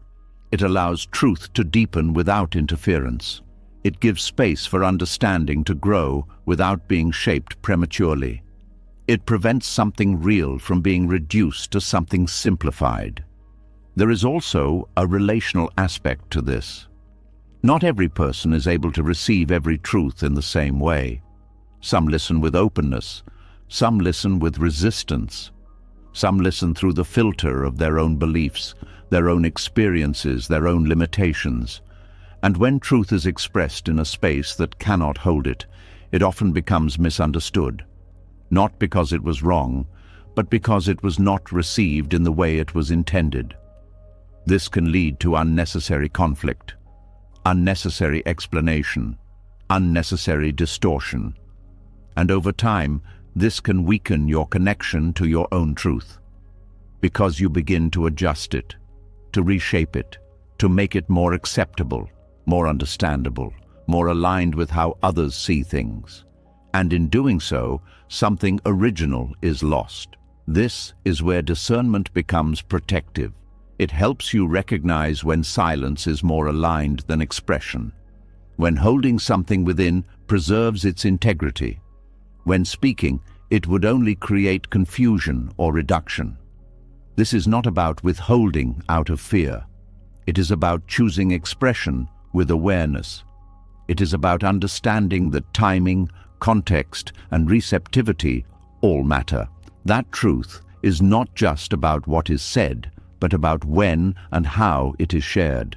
There is also an internal dimension to this discernment. It is not only about how others receive your words, but about how your own mind processes them. When you speak something, you hear it in a different way. It becomes external. It becomes something that can be analyzed, questioned, interpreted. And sometimes, this externalization creates doubt. What felt clear internally begins to feel uncertain once it is spoken, because now it is subject to reaction, to feedback, to interpretation, and that can influence how you relate to it. This is why some truths are better left unspoken, at least for a time, not because they are fragile, but because they are still settling. They are still becoming clear within you, and speaking them too soon can interrupt that process. Silence allows them to mature, to stabilize, to become something that does not shift based on external response. There is also a simplicity in this approach. When you are not constantly expressing everything, your inner world becomes less complicated. You are not managing multiple interpretations. You are not adjusting your understanding based on how others respond. You are simply observing what is true for you and allowing it to remain clear. This creates a sense of stability, a sense of groundedness that is not dependent on communication, because your truth is not something you need to explain to maintain. It is something you live, and that lived truth carries more weight than any explanation ever could. There is also a shift in how you engage in conversations. You become more selective, not in a restrictive way, but in a conscious way. You listen more, you observe more, you speak when there is alignment, when the space is right, when the words will serve rather than reduce. And when that alignment is not there, you remain silent. Not out of avoidance, but out of clarity. This changes the quality of your interactions. They become more intentional, more meaningful, less filled with unnecessary exchange. Because you are no longer speaking out of habit, you are speaking out of awareness, and that awareness creates depth. There is also a quiet confidence that develops. When you trust your discernment, you no longer feel the need to express everything to feel valid. You do not feel incomplete if something remains unspoken. You do not feel the pressure to explain your understanding. You are comfortable holding it within, and that comfort reflects a deeper sense of self-trust, a trust that your experience is real, even if it is not shared, a trust that your understanding does not need external confirmation, a trust that silence is not emptiness but fullness, fullness of awareness, fullness of clarity, fullness of presence.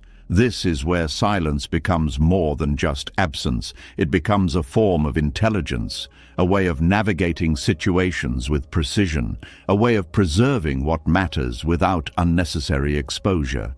There is also a protective aspect to this. When you do not express everything, you maintain a level of privacy, not secrecy, but protection. You are not giving away every detail of your inner world. You are not exposing every thought, every realization, every feeling. You are keeping certain things within, and this creates a sense of safety, not from others, but within yourself, because your inner space is not constantly being opened, examined, interpreted. It remains yours, untouched, undisturbed, and that undisturbed space is where clarity continues to grow, where awareness deepens, where understanding becomes more refined, without interruption, without distortion. There is also a deeper realization that emerges from this practice. That truth does not need to be defended through explanation. It does not need to be reinforced through repetition. It does not need to be validated through agreement. It stands on its own. And when you trust that, your relationship with expression changes. You no longer feel the need to prove your understanding. You no longer feel the need to correct every misunderstanding. You no longer feel the need to make everything clear. You allow space. You allow ambiguity. You allow others to see things differently. And in that allowance, your own clarity remains intact, because it is not dependent on external alignment. It is grounded within. This is the essence of silence as discernment. Not silence for the sake of silence, but silence chosen with awareness. Silence that protects what is clear. Silence that prevents unnecessary distortion. Silence that allows truth to remain whole. And as this becomes more natural, something else begins to unfold. A deeper understanding of where validation fits into all of this. Because beyond expression, beyond discernment, beyond even clarity, there is a subtle trap that keeps many people speaking when silence would serve them better. The need to be understood, the need to be validated. And that is where the next layer begins to reveal itself. And as that quiet discernment begins to guide when you speak and when you remain silent, something even more hidden starts to reveal itself. It is not just about protecting your truth from being reduced. It is about seeing why you feel the need to express it in the first place. Because beneath the urge to explain, beneath the habit of speaking, beneath even the desire for clarity, there is something deeper driving it all. The need to be understood. There is a quiet ache that many people carry without ever naming it. A subtle pull to be seen clearly by others. To have someone look at you and say, "I get you." And when that happens, even briefly, it feels relieving, like something inside you has finally been recognized. But what is rarely noticed is the cost of chasing that feeling, because the moment your peace depends on being understood, it is no longer stable. There is a kind of restlessness that comes from needing others to see you correctly. It is not always loud, it does not always show itself clearly, but it is there, beneath your conversations, beneath your explanations, beneath your reactions. It shows up when you replay what you said, wondering if it came across the right way. It shows up when you feel the need to clarify something again, just in case it was misunderstood. It shows up when someone misinterprets you and you feel a tension that pushes you to correct it. And in all of these moments, your inner state becomes tied to something outside of you, their perception, their understanding, their agreement. And that is where the trap begins, because understanding is not something you can control. No matter how clear you are, no matter how honest you are, no matter how carefully you choose your words, the other person still interprets you through their own lens, their experiences, their beliefs, their emotional state. And because of that, complete understanding is never guaranteed. Yet the mind continues to chase it. It believes that if it can just be explained better, if it can just be expressed more clearly, if it can just find the right words, then finally there will be alignment. But that alignment is fragile, because even if someone understands you in one moment, that understanding can shift in another. It is not fixed, it is not stable. And building your peace on something that unstable creates constant tension. You are always adjusting, always refining, always checking if you are being seen the right way. And this creates a subtle anxiety, not because anything is wrong, but because your inner stability is dependent on external clarity. This is why the need to be understood weakens inner stillness, because stillness requires independence. It requires a sense of self that does not fluctuate based on how others perceive you. It requires a grounding that is not affected by misunderstanding. But when you are caught in the need for validation, that grounding becomes unstable. You begin to shape yourself based on feedback. You adjust your words based on reactions. You refine your expression based on how it is received. And over time, this creates distance from your own truth. Because you are no longer expressing from within. You are expressing toward something. Toward approval, toward recognition, toward being understood. And that direction pulls you outward, away from stillness, away from presence, away from yourself. There is also a deeper emotional layer to this. The need to be understood often comes from a place of wanting to feel accepted, to feel seen, to feel acknowledged. And these are natural human desires. But when they become the foundation of your communication, they create dependency, because acceptance is not always given, recognition is not always offered, understanding is not always present. And when these are missing, you feel it. You feel the lack, you feel the gap, you feel the tension, and that tension drives you to explain more, to clarify more, to seek that missing validation. But the more you seek it, the more you reinforce the idea that you need it. And that idea keeps you trapped, because it tells you that your experience is not complete on its own, that it needs to be confirmed, that it needs to be understood by someone else to be real. And that is not true. Your experience is complete the moment it is felt. It does not need to be validated to exist. It does not need to be understood to be real. It simply is. But the mind has been conditioned to believe otherwise, to believe that meaning comes from shared understanding, that clarity comes from agreement, that truth is strengthened by recognition. And while there is some connection in these ideas, they are not the foundation of inner peace, because inner peace does not come from being understood. It comes from not needing to be. This is a subtle but powerful shift. When you no longer rely on others to confirm your experience, something inside you stabilizes. You are no longer waiting for a response to feel settled. You are no longer adjusting your expression to gain clarity. You are no longer chasing alignment outside. You are resting in alignment within. And that rest creates stillness, a stillness that is not disturbed by misunderstanding, a stillness that does not fluctuate based on perception, a stillness that remains regardless of how you are seen. This changes how you move through conversations. You speak when there is something to say, but you do not speak to be understood. You express when it is necessary, but you do not express to be validated. You share when it adds value, but you do not share to complete your experience. And this removes pressure because you are no longer trying to achieve something through communication. You are simply communicating. There is also a freedom in allowing misunderstanding, not as something you prefer, but as something you accept. You recognize that not everyone will see you clearly. Not everyone will interpret you accurately. Not everyone will understand your intention. And that is okay, because their understanding does not define your truth. This acceptance reduces conflict, not because disagreements disappear, but because you are no longer trying to fix every misalignment. You allow space for different perspectives. You allow others to see things their way, and you remain grounded in your own experience. This creates a different kind of interaction, one that is less reactive, less defensive, less driven by the need to correct, and more rooted in presence. There is also a deeper clarity that emerges. When you are not trying to be understood, your expression becomes more natural.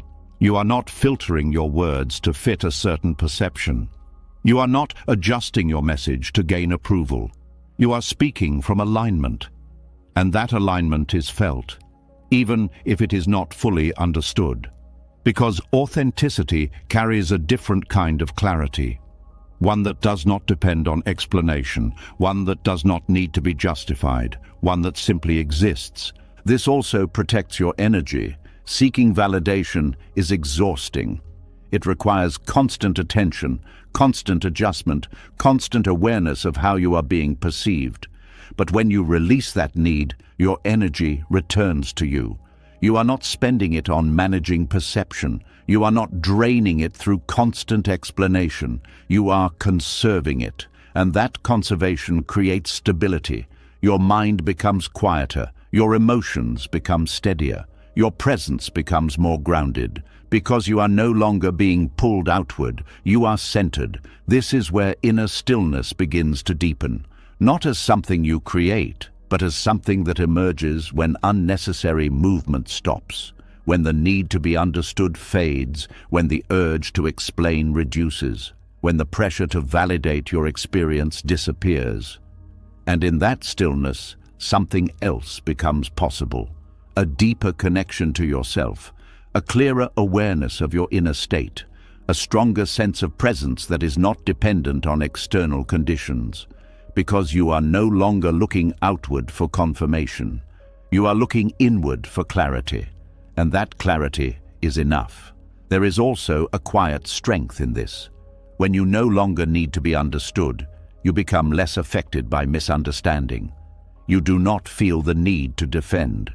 You do not feel the urge to correct. You do not feel the pressure to explain. You remain steady. And that steadiness is powerful, not because it dominates, but because it does not move easily. It is not shaken by external perception.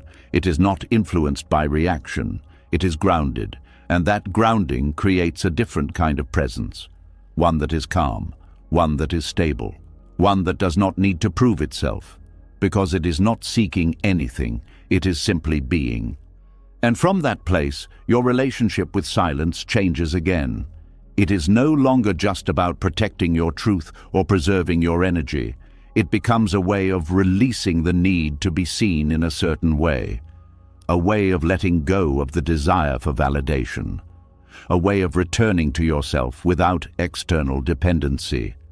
And as this becomes clearer, something else begins to shift. Because once you no longer need to be understood, once your peace is no longer tied to validation, you begin to choose something different, not explanation, not approval, but alignment. And that alignment leads into the next layer of understanding, where silence is no longer just protection. It becomes a choice to remain true, even when no one else sees it. And as that need for validation begins to loosen its grip, something deeper starts to settle into place. It is no longer about whether others understand you or whether they agree. It becomes something quieter, something more grounded, a choice to remain aligned with yourself, even when silence is misunderstood. Because once the need to be seen fades, another question begins to rise. Not, do they get me, but am I still being true to what I know within? There is a quiet tension that many people carry without fully recognizing it, a tension between what they feel inside and what they present outside. It is subtle. It shows up in small moments where something feels clear within you, but instead of resting in that clarity, you begin to explain it, adjust it, shape it in a way that makes it easier for others to accept, and without noticing, you start performing. Not in an obvious way, not as something intentional, but as a quiet habit of translating your truth into something more acceptable, something more digestible, something more aligned with external expectations. And every time this happens, a small gap is created, a gap between your inner alignment and your outer expression. At first, this gap feels harmless. It feels like communication. It feels like flexibility. But over time, it creates a subtle disconnection because you are no longer fully rooted in what is true for you. You are partially rooted in how it is received, and that partial rooting weakens your stability because anything built on external approval is unstable. It shifts, it changes, it depends, and the more you rely on it, the more you feel that instability. This is where the shift toward inner alignment begins, not as a rejection of communication, but as a refinement of intention. You begin to notice when you are about to explain something, not because it needs to be explained, but because you want it to be accepted. You begin to see when your words are not coming from clarity, but from a subtle need to be validated. And in that moment of awareness, you have a choice, to speak or to remain silent. And that silence is not avoidance, it is alignment. It is the decision to not distort what is clear within you just to make it more comfortable for someone else. There is a strength in this kind of silence, a strength that does not come from resistance, but from clarity. Because when you are aligned within, you do not feel the need to perform your truth. You do not feel the need to explain it into existence. You do not feel the pressure to justify it. You simply remain with it. And that remaining creates stability. A stability that is not shaken by disagreement. A stability that does not require approval. A stability that holds, even when there is misunderstanding. There is also a deeper peace that comes with this. When you are not constantly adjusting yourself for others, your mind becomes quieter. There is less internal negotiation, less second-guessing, less reworking of your thoughts to fit external expectations. And this quietness allows you to rest in yourself, not in isolation, but in authenticity. Because you are no longer dividing your attention between what you feel and how it is perceived. You are simply present with what is true. There is also a shift in how you experience interactions. When you are aligned within, you do not enter conversations trying to achieve something. You are not trying to convince. You are not trying to be accepted. You are not trying to shape perception. You are simply engaging. And that changes the energy of the interaction. It becomes lighter, more open, less pressured. Because you are not carrying the weight of needing a specific outcome, you are allowing things to unfold as they are, and that allowance creates space. Space for genuine connection, space for difference, space for understanding to arise naturally rather than being forced through explanation. There is also a clarity in recognizing when silence is the most honest response. There are moments where words would only complicate what is simple. Moments where explanation would only dilute what is clear. Moments where speaking would be more about managing perception than expressing truth. And in those moments, silence becomes the most accurate expression. Not because there is nothing to say, but because what is true does not need to be said. This requires trust. Trust in your own clarity. Trust that your understanding does not need to be externalized to be valid. Trust that your silence is not a weakness, but a form of integrity, because you are choosing not to distort what is real within you. There is also a release that happens when you stop performing explanations. You no longer feel the need to justify your decisions. You no longer feel the pressure to explain your feelings in a way that makes them acceptable. You no longer feel obligated to make everything understandable to others. And this release creates freedom. Freedom from constant self-adjustment. Freedom from overthinking your expression. Freedom from the subtle tension of trying to be received correctly. This freedom allows you to move through life with more ease. Not because everything becomes simple, but because you are no longer complicating it with unnecessary explanation. You are not adding layers where none are needed. You are not turning clarity into complexity. You are allowing things to be as they are. And that simplicity creates calm. There is also a deeper form of respect that develops, not just from others, but within yourself. When you choose alignment over approval, you are honoring your own experience. You are acknowledging that what you feel and understand is enough, that it does not need to be reshaped to fit external standards, and this acknowledgement strengthens your sense of self. Because you are no longer seeking permission to be as you are. You are allowing yourself to exist without constant validation. There is also a shift in how others perceive you. When you are not performing, your presence becomes more grounded, more consistent, more real, because there is no gap between what you feel and what you express. There is no effort to manage perception. There is no need to create a certain image, and this authenticity is felt, even if it is not fully understood, because it carries a different kind of energy, one that is not trying to achieve anything, one that is simply present. This presence creates a different kind of respect, not the kind that comes from explanation, but the kind that comes from consistency, from being aligned within yourself, from not shifting based on external pressure, and that respect is more stable, because it is not based on performance, it is based on being. There is also a deeper realization that emerges, that not everything needs to be resolved through communication.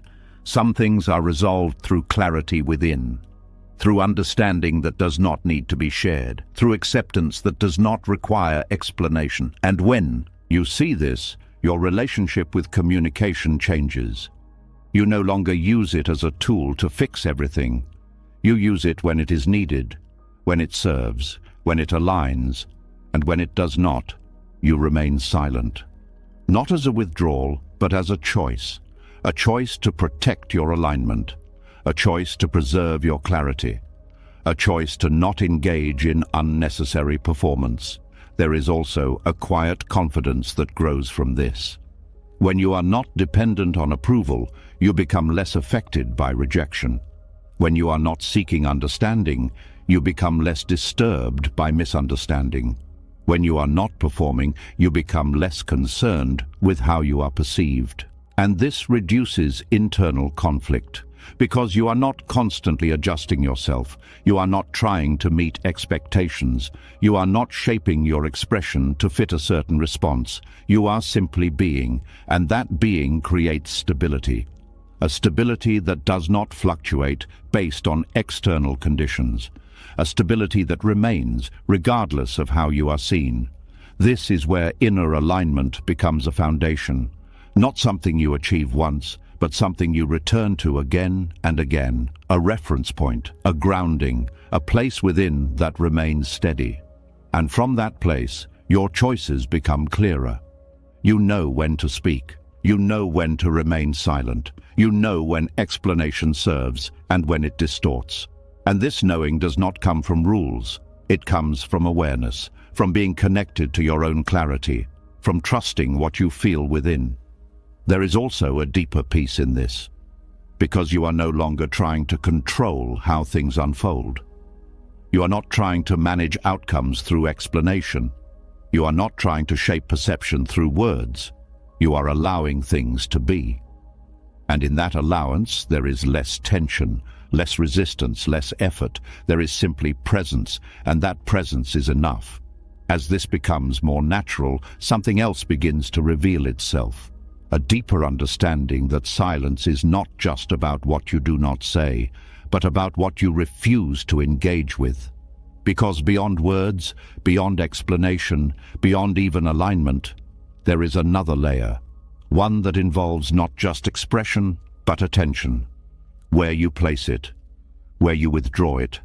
And that is where the next shift begins. And as that inner alignment becomes stronger, something else begins to shift quietly beneath the surface. It is no longer only about what you say or what you choose not to say. It becomes about what you refuse to engage with at all.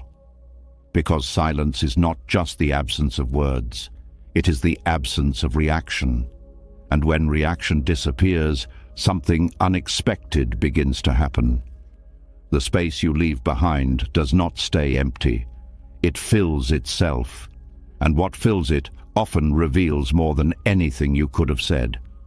There is a moment that feels uncomfortable for most people, a moment where a question is left hanging in the air and no answer comes. No explanation, no defense, no clarification, just silence. And in that silence, something begins to move. There is a quiet discomfort that rises when expectations are not met. When someone expects a response and does not receive it, their mind does not stop. It starts searching, it starts filling the gap, it starts revealing. There is a subtle power in not answering immediately. Not because you are withholding something, but because you are allowing something else to unfold. You are giving space for what is hidden to come to the surface. When people are not met with immediate answers, they begin to show themselves. Their assumptions begin to speak. Their insecurities begin to appear. Their intentions become clearer. Because without your words guiding the direction, they are left with their own. And what they bring into that space says more about them than anything you could have explained. Most people are used to conversations being filled quickly. A question is asked and an answer follows. A statement is made and a reaction comes immediately. This constant exchange creates a rhythm, a predictable flow, and within that flow, much remains hidden, because there is no pause long enough for anything deeper to surface. But when that rhythm is interrupted, when a question is left unanswered, the surface begins to crack. There is a shift, a moment where the other person has to sit with their own thoughts instead of relying on your response. And in that moment, patterns begin to reveal themselves. Some will become impatient, some will become defensive, some will try to fill the silence with more words, some will expose their intentions more clearly. All of this happens naturally, without you doing anything, because silence creates space, and space allows what is hidden to emerge. There is also a deeper psychological movement taking place. When someone does not receive an answer, their mind tries to create one. It begins to interpret, to assume, to project. And these projections often reflect their internal state more than the situation itself. This is why silence can be so revealing, because it removes your influence from the interaction. It allows the other person's mind to move freely, and in that freedom, it shows itself. There is also a difference between answering to clarify and answering to control perception. Many responses are not given because clarity is needed. They are given because there is a desire to guide how the situation is seen, to manage how you are perceived, to shape the outcome. But when you step back from that, When you allow questions to remain unanswered, you release control. And in releasing control, you gain something else. Insight. You begin to see how others think without interference. You begin to notice their patterns without your influence shaping them. You begin to understand their intentions without them being adjusted in response to your words. This creates a different kind of awareness, one that is not built on explanation, but on observation. And observation reveals more than explanation ever could. There is also a layer of self-discipline involved in this. The urge to respond is strong. The mind wants to fill silence. It wants to resolve uncertainty. It wants to bring closure. But not every moment needs closure. Some moments are more valuable when they remain open, because in that openness, there is movement, there is unfolding, there is revelation, and resisting the urge to close that space requires awareness. It requires recognizing that your immediate response may not serve the deeper understanding that is trying to emerge. It requires trusting that silence has its own function, that it is not emptiness, but space for something real to appear. There is also a shift in how others perceive you when you do not answer immediately. You become less predictable, less easy to read. Not because you are hiding, but because you are not reacting automatically. And this changes the dynamic. People pay more attention. They become more aware of their own words. They begin to consider what they are saying more carefully, because the usual pattern is no longer there. This creates a different kind of interaction, one that is not driven by automatic exchange, but by awareness. And in that awareness, things become clearer. There is also a deeper emotional impact. When someone is not met with an immediate answer, they are forced to sit with their own feelings. There is no quick resolution, no immediate reassurance, no instant feedback, and this can be uncomfortable, but it is also revealing. Because what arises in that discomfort shows what is beneath the surface. It shows what is not being addressed. It shows what is being avoided. And this creates an opportunity, not for you to fix anything, but for you to see clearly, to understand without needing explanation. There is also a sense of power in this. Not power over others, but power within yourself. The ability to not react. The ability to not fill space out of habit. The ability to allow things to unfold without interference. This kind of restraint is rare, because most people are driven by the need to respond, to clarify, to resolve. But when you step outside of that, you gain a different perspective.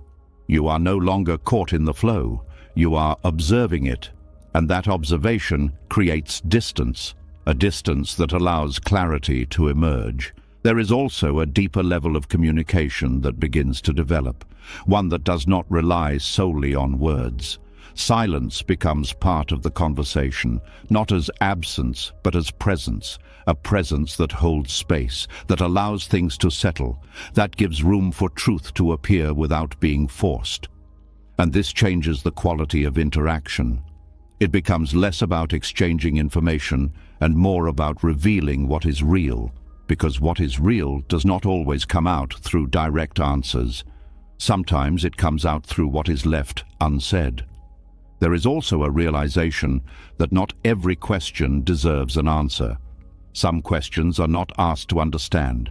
They are asked to provoke, to test, to control. And answering them gives them power. It feeds the intention behind them. But silence removes that power. It does not engage with the underlying motive. It does not validate the question. It simply lets it exist without response. And in doing so, it reveals the intention more clearly. Because without your answer, the question stands on its own, and what it carries becomes visible. There is also a sense of freedom in not needing to respond to everything. You are no longer pulled into every conversation. You are no longer obligated to answer every question. You choose, you decide, you engage with what aligns, and you leave the rest. And this choice creates space. Space for your attention to remain focused. Space for your energy to remain intact. space for your mind to stay clear, because you are not scattering it across unnecessary interactions. You are keeping it where it matters. There is also a deeper trust that develops. Trust in the process of allowing things to unfold. Trust that not everything needs to be managed. Trust that clarity will emerge without constant intervention. And this trust reduces anxiety. Because you are not trying to control every outcome. You are not trying to predict every reaction. You are allowing things to reveal themselves, and that allowance creates calm. A calm that is not forced, but natural. Because it is not based on control, it is based on acceptance. There is also a refinement in how you use your voice. When you do speak, it is intentional, it is precise, it is aligned, because it is not coming from a place of reaction. It is coming from a place of awareness. And this makes your words more impactful, because they are not frequent, they are not automatic, they are chosen. And that choice gives them weight. There is also a deeper understanding that silence is not passive. It is active. It is a choice. It is a way of engaging without interference, a way of allowing truth to surface without shaping it, a way of seeing clearly without adding noise. And this active silence creates a different kind of strength, one that does not need to assert itself, one that does not need to prove anything, one that simply holds space. And in that space, everything becomes more visible, because there is nothing covering it, nothing distracting from it, nothing interfering with it. There is just what is, and that is where clarity lives. As this becomes clearer, something else begins to emerge, a deeper awareness of how silence not only reveals others, but reveals yourself. Because in the absence of reaction, you also begin to see your own patterns, your own impulses, your own tendencies, and that awareness opens another layer, one that moves beyond interaction, into understanding the nature of the mind itself. And as that awareness deepens, something even more personal begins to surface. It is no longer only about seeing others clearly. It becomes about seeing yourself in the moments where you feel the urge to stay, to explain, to hold on, even when you already know it is time to leave, because clarity does not only reveal what is happening around you, it reveals what you are still attached to. And in that realization, a quiet question begins to rise. Not, what should I say next, but why am I still here? There is a moment that many people recognize, but rarely honor. A moment where something inside becomes still, not peaceful, but certain. Certain that a conversation has ended, even if words are still being exchanged.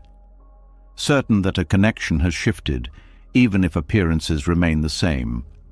Certain that staying longer will not bring clarity, but only prolong confusion. And yet, in that moment, something pulls you to remain, not because you do not see the truth, but because leaving feels incomplete. It feels like something needs to be said. Something needs to be explained. Something needs to be resolved before you can walk away.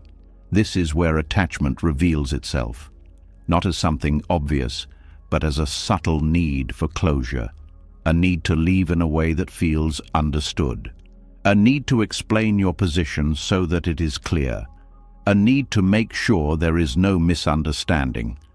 But what is rarely seen is how this need keeps you connected to what you are trying to leave.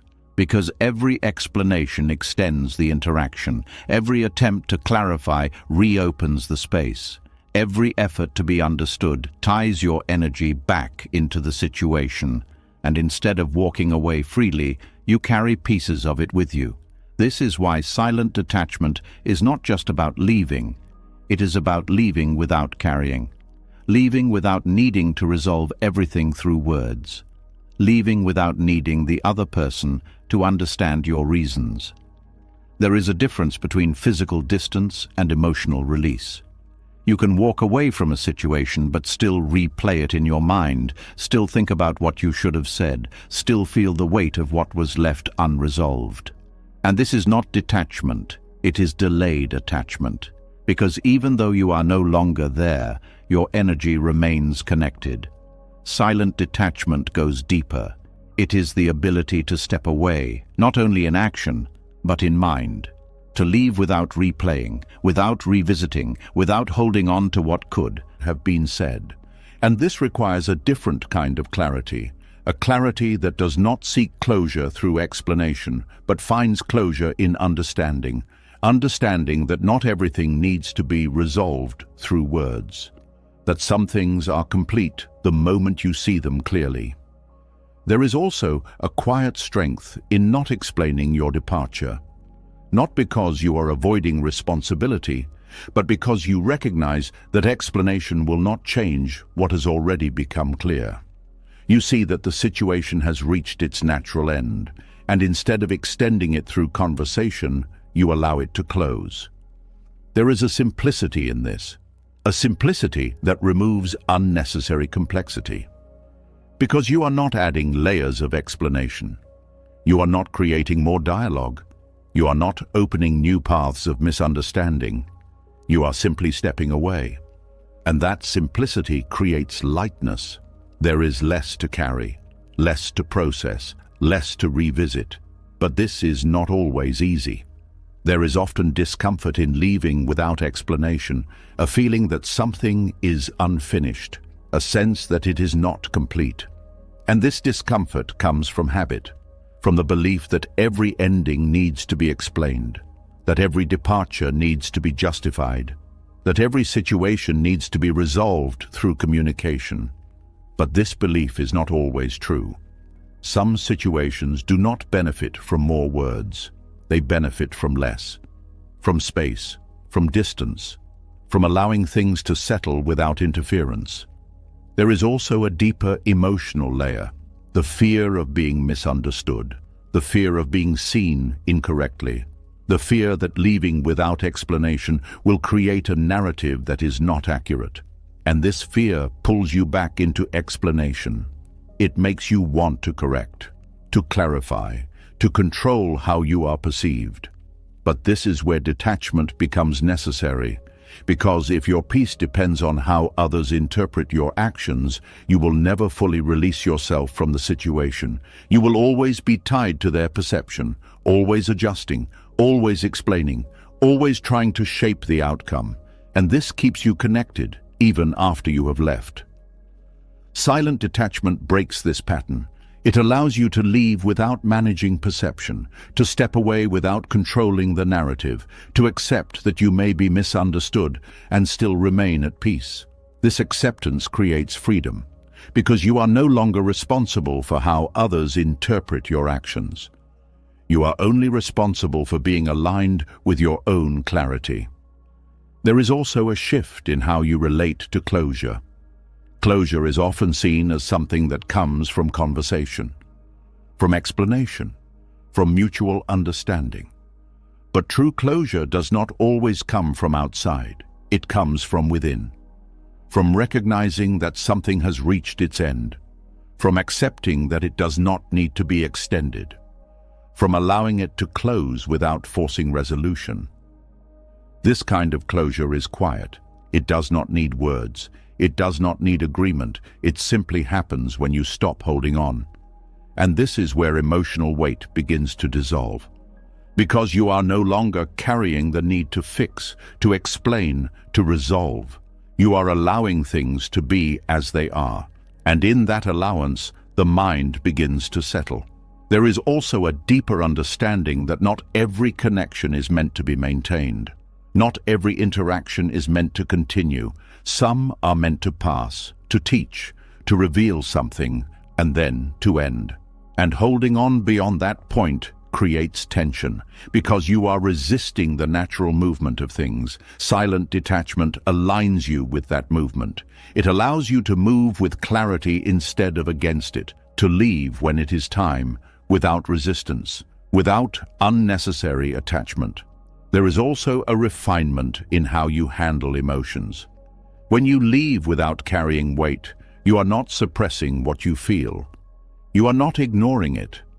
You are allowing it to exist without attaching it to the situation. You feel what is there. But you do not hold on to the story. You do not keep feeding it with thought. You do not keep revisiting it. And this allows the emotion to pass naturally, without becoming something that lingers, without becoming something that defines your state. This is where true lightness begins to appear. Not because nothing affects you, but because you do not hold on to what has already passed. You allow it to move through you, and then you let it go. There is also a quiet dignity in this way of leaving, a dignity that does not seek validation, that does not need to explain, that does not need to justify, because it is grounded in clarity. And that clarity is enough. It does not require external confirmation. It does not need to be understood. It simply is. This creates a different kind of presence, one that is not reactive, one that is not entangled, one that moves with awareness. And this presence influences how you experience everything. Because you are no longer caught in unnecessary loops, you are not replaying conversations. You are not holding on to unresolved moments. You are not carrying emotional weight from situations that have already ended. You are free. Not because nothing happens, but because you do not hold on to what has passed. There is also a deeper trust that develops. Trust in your ability to know when something is complete. Trust in your clarity without needing external confirmation. Trust in your capacity to leave without explanation. And this trust strengthens your inner stability. Because you are no longer dependent on external closure. You are grounded within. As this becomes more natural, something else begins to unfold. A deeper realization that silence is not just a tool for protection or clarity. It becomes a way of moving through life without unnecessary attachment. A way of engaging without becoming entangled. A way of being present without carrying weight. And in that realization, silence becomes something more than absence. It becomes freedom. And as that sense of freedom begins to settle, something more demanding quietly steps forward. It is not about leaving anymore. It is not about stepping away or protecting your space. It becomes something closer, something that happens in the exact moment you feel pulled to react. Because even after detachment, the impulse still appears. The message comes in. The tone feels wrong. The words carry weight. And before any clear thought forms, something inside you moves. A reaction begins to rise. It is fast, almost automatic. A surge of emotion, a rush of interpretation, a need to respond right now. Not later, not after reflection, now. And in that moment, everything depends on one thing, whether you act on that impulse or whether you pause. There is a quiet tension that exists in the space between stimulus and response. A fraction of a moment where something inside you has not yet decided what to do. Most people never notice this space. They move straight through it. They react, they speak, they respond without awareness. And because of this, their mind remains untrained. Because every immediate reaction reinforces the same pattern. Something happens. You respond, again and again, until it becomes automatic. But what is rarely understood is that this automatic response is not strength, it is conditioning. It is the mind acting without awareness. And the more this pattern repeats, the weaker your control becomes. Because you are not choosing your response, you are being carried by it. This is where the discipline of withholding begins, not as suppression, not as resistance, but as awareness. The ability to notice the impulse and not act on it immediately, to feel the urge to respond and allow it to pass without expression, to sit in that moment of tension without needing to resolve it instantly. There is discomfort in this, a kind of internal pressure that builds when you do not release the reaction. It feels like something needs to be done, something needs to be said, and holding back feels unnatural at first. Because the mind is used to movement, used to expression, used to release, but when you remain still in that moment, something begins to change. You start to see the impulse more clearly. You start to recognize that it is not fixed. It rises, it peaks, and then If left alone, it fades. This is a subtle but powerful realization that not every impulse needs to be acted on, that not every reaction needs to become behavior, that there is a space where you can observe without engaging. And this observation creates distance, a distance between you and your reaction. And in that distance, you gain control. Not control through force, but through clarity. You see what is happening without being consumed by it. There is also a deeper strengthening that happens through this practice. Every time you choose not to react immediately, you weaken the habit of impulsive response. You create a new pattern, one where awareness comes before action, one where you are not driven by the first feeling that arises, but guided by a deeper understanding. And this repetition builds discipline, not as something rigid, but as something natural, a steady ability to remain composed, even when there is pressure to respond. There is also a shift in how you experience emotions. When you do not react immediately, you begin to feel them more clearly, without the distraction of expression, without the movement of action. You sit with them, you observe them, you understand them, and this understanding reduces their intensity. Because you are not feeding them with reaction, you are allowing them to exist without amplification. There is also a clarity that emerges in this space. When you do not respond immediately, you give your mind time to settle, time to move beyond the initial reaction, time to see the situation more fully. And often, what felt urgent in the moment loses its urgency. What felt important becomes less significant. What felt necessary to say no longer needs to be said. This is the power of pause. It reveals what is real and what is reactive. It separates clarity from impulse, and in doing so, it protects you from unnecessary action. There is also a deeper awareness of consequences. Immediate reactions often lead to outcomes that need to be managed later, words that need to be corrected, actions that need to be explained, situations that become more complicated than they needed to be. But when you withhold your reaction, you reduce these outcomes. Because you are not acting from impulse, you are acting from awareness. And this awareness leads to better decisions, more aligned responses, less unnecessary complication. There is also a refinement in how you communicate. When you do speak, it is not rushed. It is not driven by emotion. It is considered, measured, aligned. And this changes how your words are received. They carry more weight, more clarity, more intention, because they are not mixed with impulse. They are chosen. And that choice creates impact.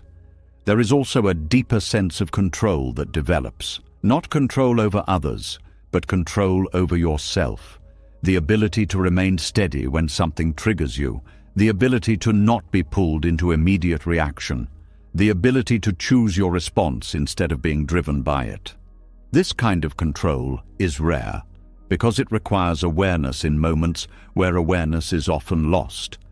It requires presence when the mind wants to move quickly. It requires discipline when the impulse feels strong. But this discipline is what strengthens the mind. It creates stability, a stability that is not easily shaken. There is also a shift in how others interact with you. When you do not react immediately, the dynamic changes. People become more aware of what they say, more conscious of how they engage, because the usual pattern of instant response is no longer there, and this creates a different kind of interaction, one that is less reactive, less predictable, more grounded, because it is not driven by impulse, it is guided by awareness. There is also a deeper realization that not every situation deserves an immediate response. Some things are better left alone. Some things do not require engagement. Some things lose their significance when they are not fed with reaction. And recognizing this reduces unnecessary involvement. You are not pulled into every moment. You are not responding to every trigger. You are choosing where your attention goes, and this choice protects your energy. It keeps your mind clear. It prevents unnecessary disturbance. There is also a quiet confidence that grows from this. When you know you do not have to react immediately, you feel less pressured, less controlled by external events, less driven by the need to respond. And this creates a sense of ease, a sense of space. Because you are not constantly being pulled into action, you are grounded, centered, present. There is also a deeper connection to yourself. When you withhold immediate reaction, you become more aware of your internal state. You notice what arises. You observe how it moves. You understand it without needing to act on it. And this awareness strengthens your relationship with your own mind. You are no longer reacting to it. You are observing it. And that observation creates clarity. There is also a reduction in regret. When you do not act impulsively, there are fewer moments where you look back and wish you had responded differently. Fewer situations that need to be revisited. Fewer words that need to be taken back. Because your actions are aligned, they are not rushed, they are not reactive, they are chosen. And this reduces internal conflict.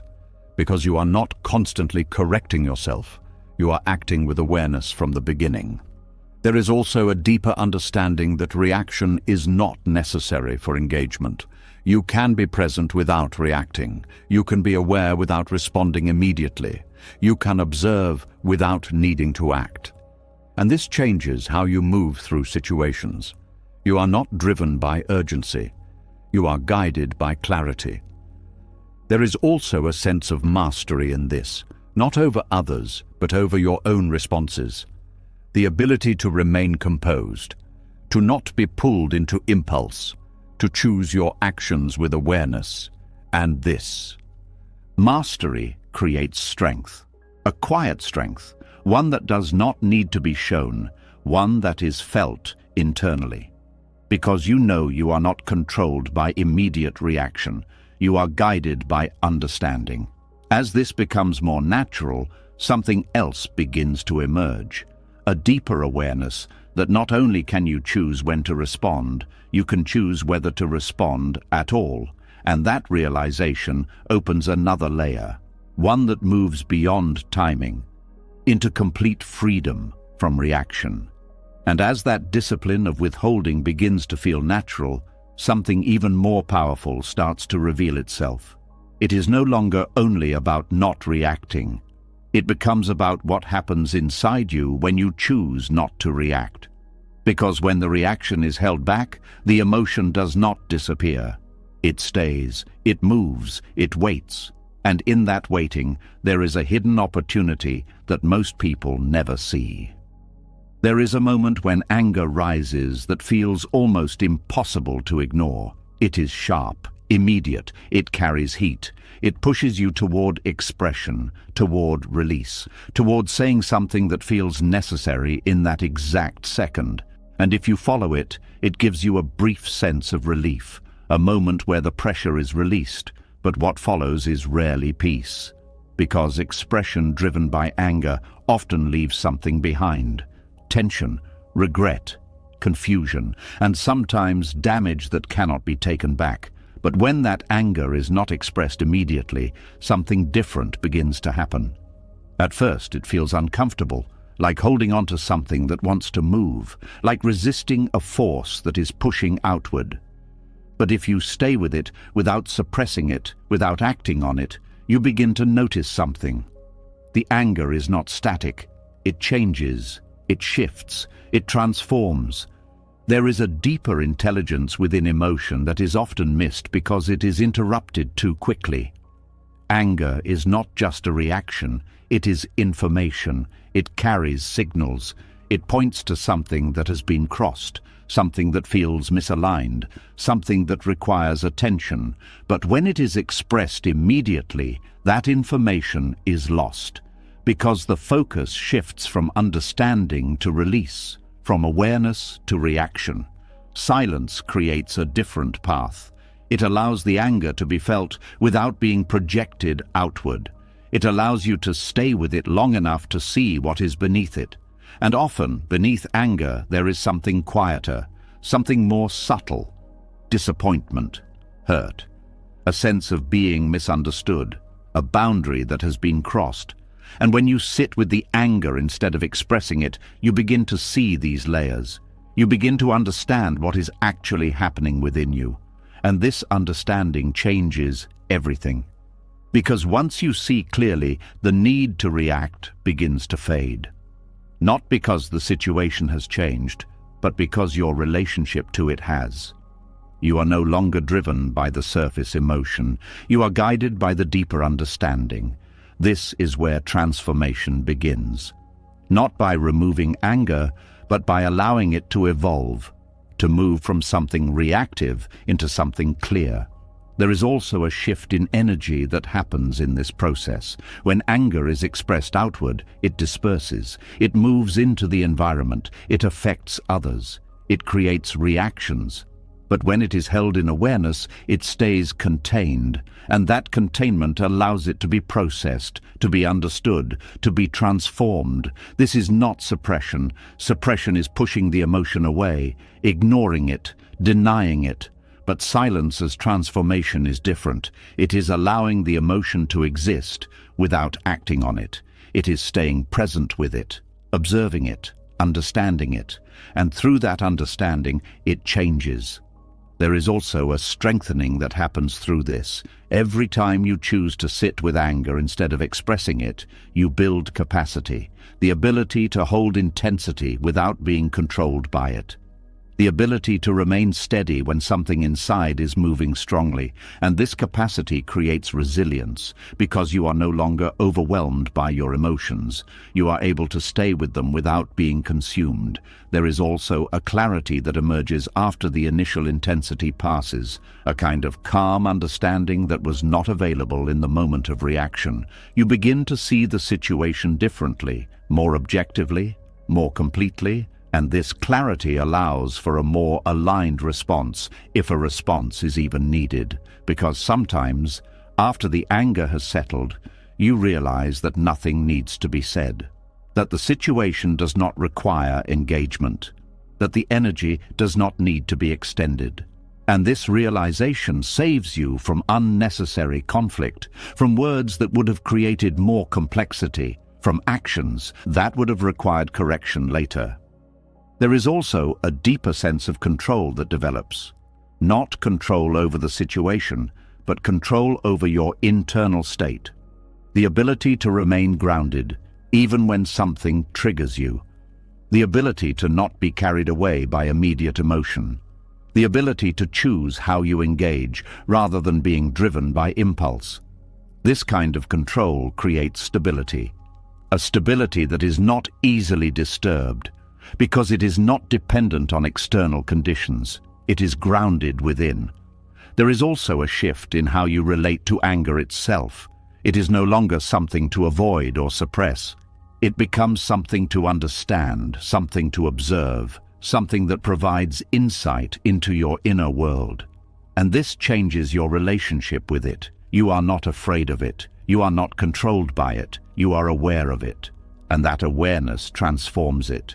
There is also a refinement in how you express yourself when you do choose to speak, because the expression is no longer coming from the peak of emotion.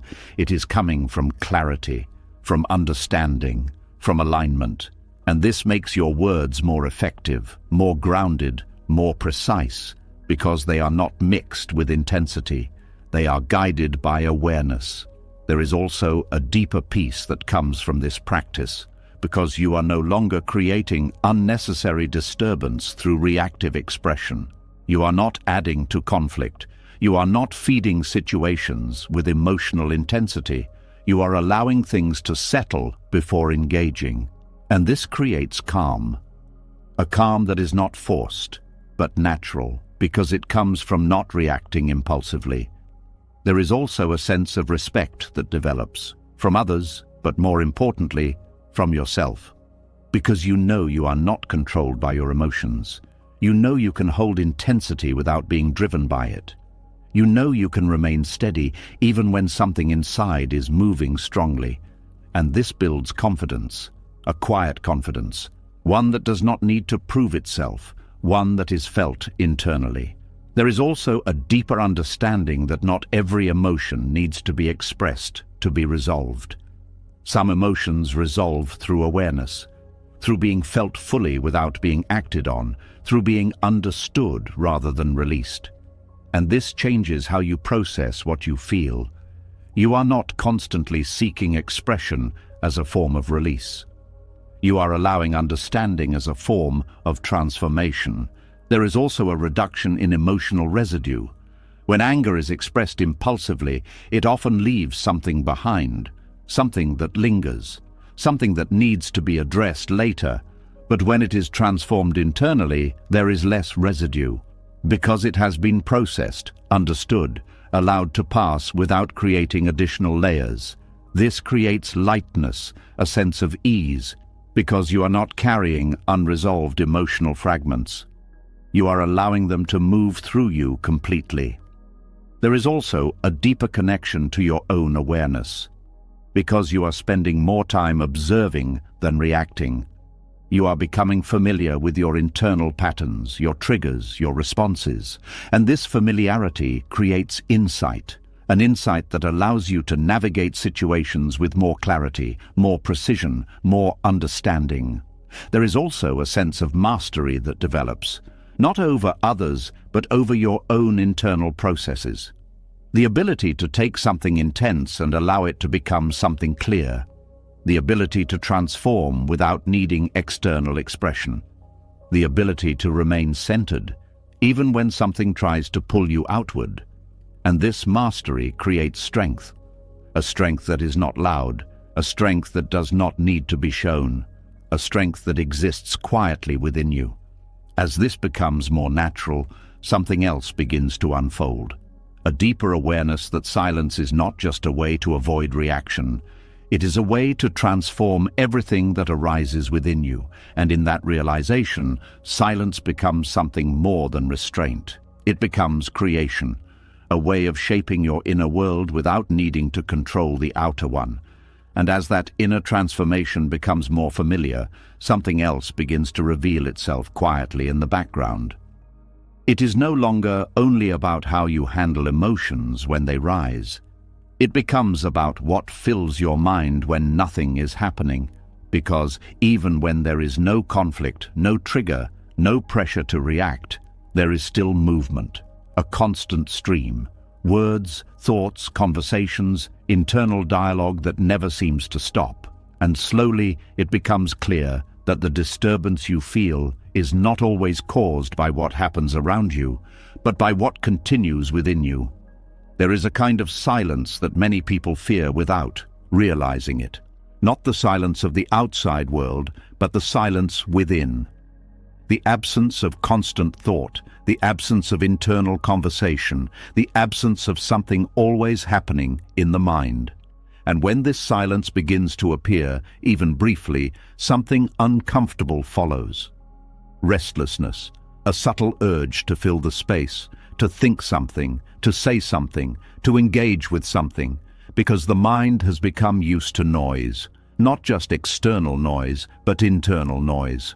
A continuous stream of words that creates the feeling of activity, of engagement, of being occupied. And without this noise, there is a sense of emptiness. But that emptiness is misunderstood. It is not a lack. It is space. Space that allows awareness to exist without distraction. Space that allows peace to emerge naturally, but because the mind is not used to it, it tries to escape it. And this is where the addiction begins. Not an obvious addiction, not something that feels harmful, but something that quietly takes over your inner state. The need to keep talking, the need to keep thinking, the need to keep filling every moment with some form of mental activity. This addiction is reinforced constantly, through conversations that never need to happen, through thoughts that repeat without purpose, through the habit of turning every moment into something that needs to be processed through words. And over time, this becomes normal. Silence begins to feel strange, uncomfortable, even empty, and noise begins to feel safe, familiar, necessary. But what is rarely noticed is how this constant noise disconnects you from yourself, because when your mind is always occupied, there is no space to observe, no space to feel without labeling, no space to simply be present. You are always somewhere else, always in the next thought, the next sentence, the next conversation, and this movement keeps you away from stillness, because stillness requires space. It requires the absence of constant activity. It requires moments where nothing is happening, and in those moments, something deeper becomes visible. But when the mind is addicted to noise, those moments are avoided, filled immediately, replaced with more thinking, more talking, more internal dialogue. There is also a subtle loss of clarity that comes with this. When your mind is constantly active, it becomes harder to see things as they are. Everything is filtered through layers of thought, interpreted, analyzed, reconstructed, and this creates distortion. Because you are not experiencing things directly, you are experiencing your thoughts about them. And these thoughts are not always accurate. They are influenced by past experiences, by emotions, by assumptions. And when they are constant, they become your reality. You begin to live in your interpretations instead of in what is actually happening. This is how noise disconnects you from truth. Not by removing it, but by covering it. By creating so much mental activity that the simple clarity of the present moment is no longer visible.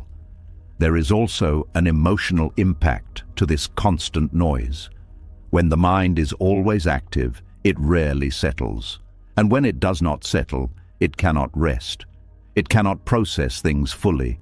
It cannot release what needs to be released, because it is always moving on to the next thought, the next conversation, the next internal dialogue. And this creates a kind of background tension, a low level of restlessness that never fully goes away.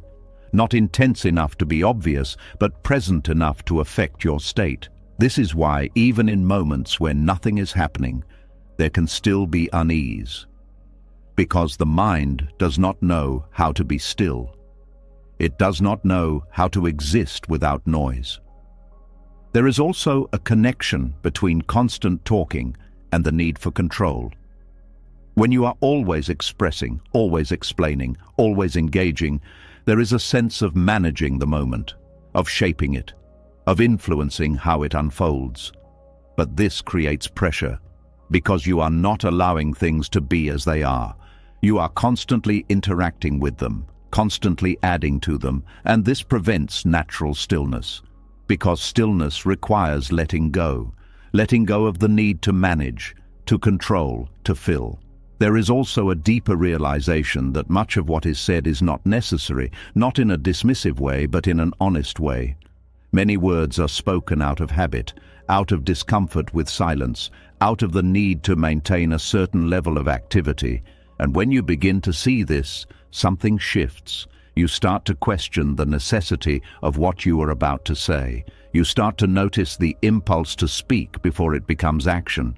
And in that noticing, you create space where silence can exist. And in that silence, something changes. Your mind begins to slow down. The constant movement begins to reduce. And in that reduction, clarity begins to appear. Not as something you create, but as something that was always there beneath the noise. There is also a deeper connection to yourself that begins to emerge. When the noise reduces, you become more aware of your internal state, not through words, but through direct observation. You feel without labeling. You notice without analyzing. You are present without needing to describe the moment. And this presence creates a different kind of awareness, one that is not filtered through thought, one that is direct, clear, uncomplicated. There is also a sense of relief that comes with this. A release from the constant effort of maintaining mental activity. Because thinking requires energy, talking requires energy. And when this energy is constantly being used, it creates fatigue, not always obvious, but present, a kind of mental exhaustion that builds over time. But when the noise reduces, that energy is conserved. Your mind becomes lighter, less burdened, more at ease. There is also a shift in how you experience silence. It no longer feels empty. It feels full, full of awareness, full of presence, full of something that does not need to be expressed to exist. And this changes your relationship with it. You no longer avoid it. You begin to value it, to seek it, to allow it. Because you recognize that it is not a lack of something. It is the presence of everything that is not being covered by noise. There is also a deeper understanding that peace is not something you create. It is something that is revealed when noise is removed. It is always there, but it is often hidden beneath constant activity. And when that activity slows down, peace becomes visible, not as something dramatic, but as something simple, a quiet sense of being, a calm presence that does not need to be maintained, because it is natural. There is also a refinement in how you use words. They become more intentional, more aligned, because they are not being used to fill space. They are being used when necessary, when they add value, when they serve clarity. And this changes the quality of your communication. It becomes more meaningful, more precise, less diluted. Because it is not driven by the need to maintain noise. It is guided by awareness. There is also a deeper freedom in this. Freedom from the constant need to engage. Freedom from the pressure to always have something to say. Freedom from the habit of filling every moment. And this freedom creates space. Space to rest, space to observe, space to simply be. And in that space, something else becomes possible. A deeper stillness. A stillness that is not forced. A stillness that is not created. A stillness that is revealed when everything unnecessary falls away. And as this becomes clearer, something else begins to unfold. A deeper awareness that silence is not just the absence of noise, it is the foundation of everything that feels like peace. And in that awareness, the need for constant talking begins to dissolve. Not through effort, but through understanding. Because once you see what noise is doing to you, you no longer need to escape silence. You begin to return to it. And as that noise begins to fall away, something unexpected starts to surface. Not from the outside, but from within your own experience of being seen. Because when you stop filling every moment with words, when you stop explaining yourself constantly, something changes in how others relate to you. They begin to interpret, to assume, to decide what you mean without you correcting them. And in that space, a quiet discomfort can arise. The feeling of being misunderstood. There is a moment that feels almost instinctive. A moment where someone sees you in a way that does not match what you know is true. And immediately, something inside you moves. A pull to correct it, to explain, to clarify, so that the image becomes accurate again. Because being misunderstood feels like being misrepresented.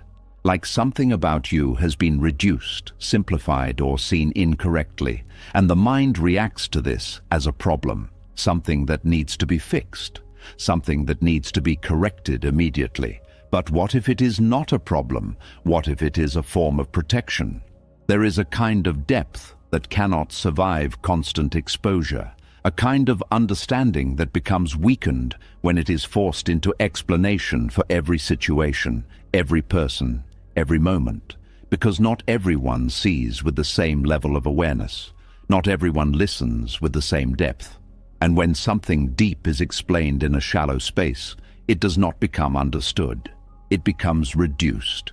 It becomes simplified to fit the level of perception that is receiving it. And in that reduction, something is lost. This is where silence becomes protective, not because you are hiding, but because you are preserving. Preserving what is not meant to be interpreted by every mind. Preserving what is not meant to be explained in every context. Preserving what remains clear within you without being reshaped to fit external understanding. There is a quiet strength in allowing yourself to be misunderstood. Not because you enjoy it, but because you no longer fear it. You no longer feel the urgency to correct every perception. You no longer feel the need to adjust your expression so that it aligns with how others see you. You begin to accept that not everyone will understand you fully, and more importantly, that they do not need to. This acceptance creates freedom, because you are no longer tied to perception. You are no longer managing how you are seen. You are no longer shaping your truth to fit external views. You are simply grounded in what is clear within you. There is also a deeper realization that misunderstanding often reveals more about the other person than it does about you. Because when someone interprets you, they are not only seeing you, they are seeing through their own lens, their experiences, their beliefs, their assumptions, and this lens shapes what they see. So when they misunderstand you, it is not always a reflection of your expression. It is often a reflection of their perception. And trying to correct that perception does not always lead to clarity. Sometimes it only leads to more layers, more explanation, more attempts to align something that is not ready to align. This is where discernment becomes important again, knowing when clarity is possible and when silence is more appropriate. Because not every misunderstanding needs to be corrected. Some are better left as they are, not out of indifference, but out of awareness. Awareness that explanation in that moment would not bring true understanding. It would only create temporary alignment, surface agreement, without depth. There is also a deeper peace that comes from this. When you stop trying to control how you are perceived, your mind becomes lighter. There is less pressure, less need to monitor every interaction, less concern about how your words are interpreted, because you are no longer trying to achieve a certain image. You are simply being, and this being creates stability, a stability that is not affected by misunderstanding, because your sense of self is not built on how others see you. It is built on your own clarity. There is also a shift in how you express yourself. When you are not trying to be understood by everyone, your words become more natural, less filtered, less adjusted, because you are not shaping them for approval. You are expressing them from alignment, and this alignment carries a different kind of clarity, one that is not forced, one that is not trying to convince, one that simply exists, even if it is not fully understood. There is also a deeper respect that develops, not just from others, but within yourself, because you are no longer abandoning your depth to fit into shallow understanding. You are not reducing yourself to be more acceptable.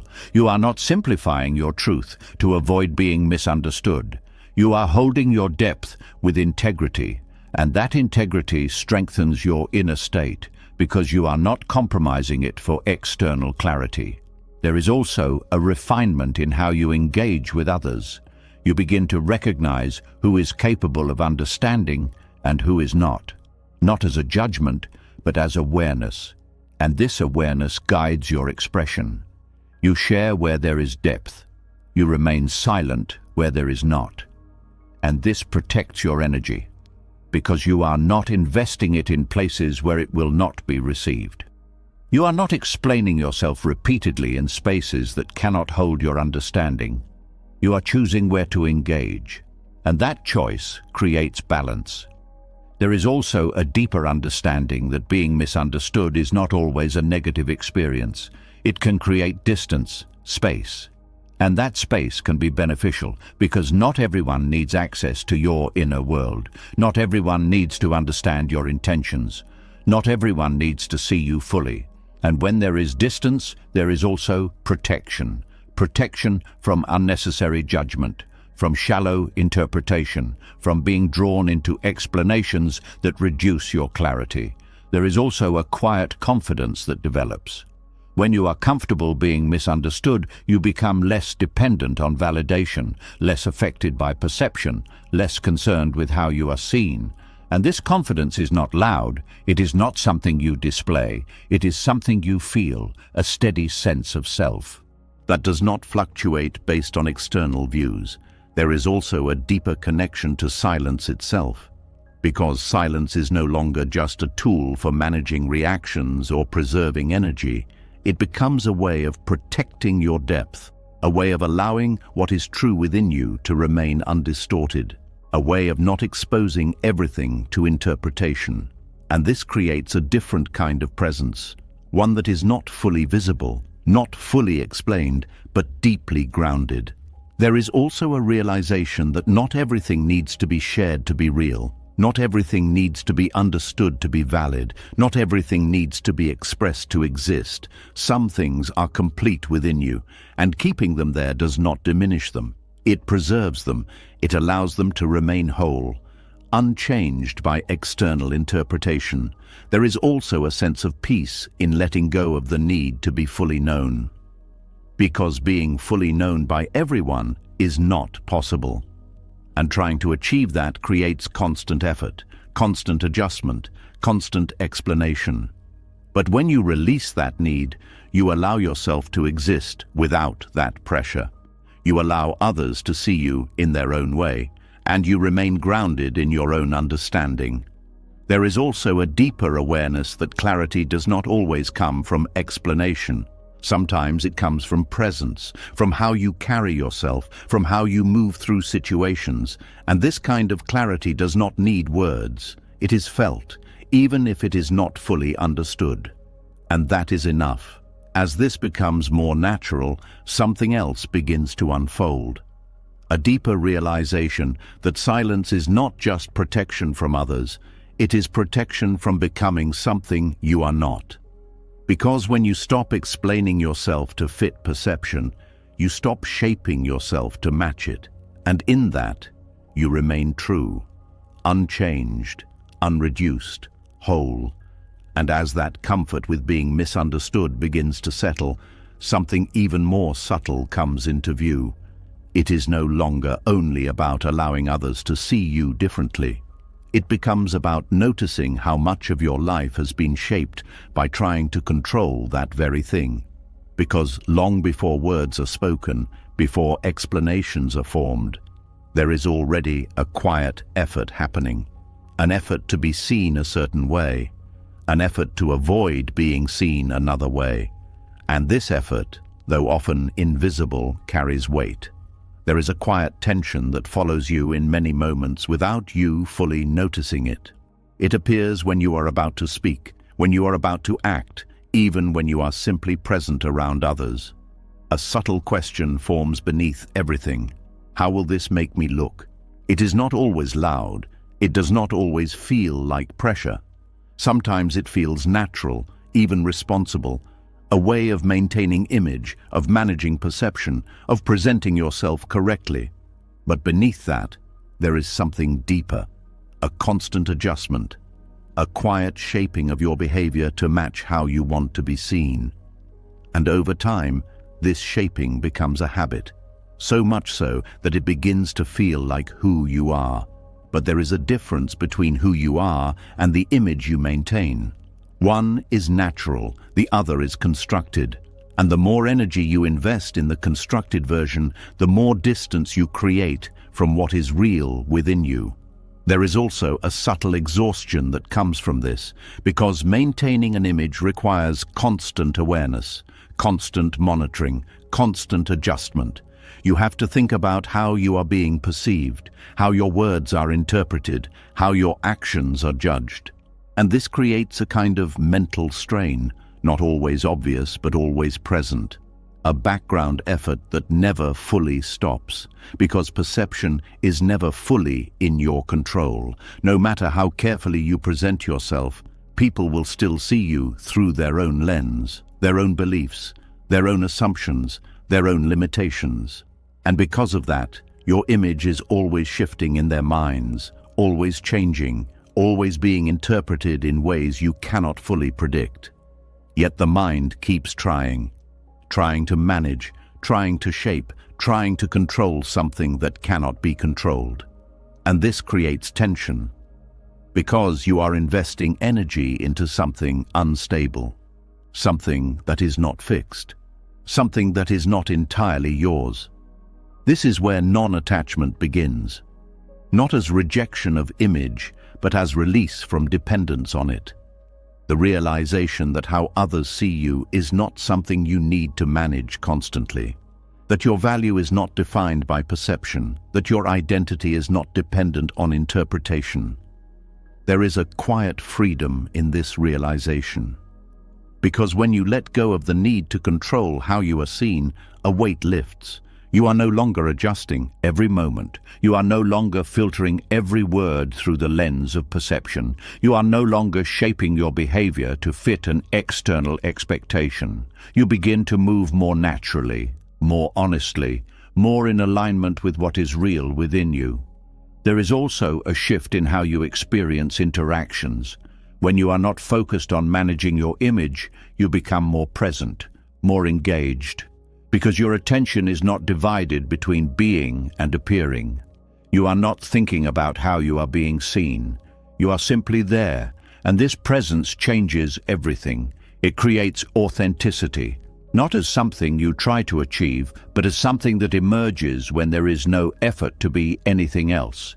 There is also a deeper peace that comes from this, because you are no longer chasing approval, no longer avoiding judgment, no longer trying to maintain a certain perception. And this removes a significant source of internal pressure, because much of that pressure comes from trying to be seen in a specific way, trying to control something that is constantly shifting. But when you release that, your mind becomes quieter, less occupied, less concerned, more at ease. There is also a deeper understanding that image is not reality. It is a reflection, a projection, something that exists in the minds of others, not within you. And trying to control that reflection does not change what is real. It only creates more effort, more adjustment, more distance from yourself. This is why non-attachment to image brings clarity, because you are no longer confusing perception with truth. You are no longer measuring yourself based on how you are seen. You are grounded in what you know directly, in your own experience, in your own awareness. There is also a shift in how you handle judgment. When you are attached to your image, judgment feels personal. It feels like something that needs to be corrected, something that needs to be addressed. But when you are not attached, judgment becomes lighter, less impactful, because it is no longer tied to your sense of self. It is simply someone else's perspective, something that exists outside of you, and this creates space. Space to not react, space to not defend, space to remain steady. There is also a deeper sense of self-trust that develops. When you are not relying on external perception, you begin to rely more on your own understanding, your own clarity, your own awareness. And this trust strengthens your inner foundation, because you are no longer looking outward for confirmation. You are grounded within. There is also a refinement in how you express yourself. When you are not trying to manage your image, your expression becomes more direct, more honest, less filtered. Because it is not shaped by the need to be seen a certain way, it is shaped by what is true. And this creates a different kind of communication, one that is not about impression, but about alignment. There is also a deeper realization that image often limits you. Because when you are attached to how you are seen, you avoid actions that might change that image. You hold back, you adjust, you stay within certain boundaries, not because they are true for you, but because they maintain a certain perception, and this limits your growth.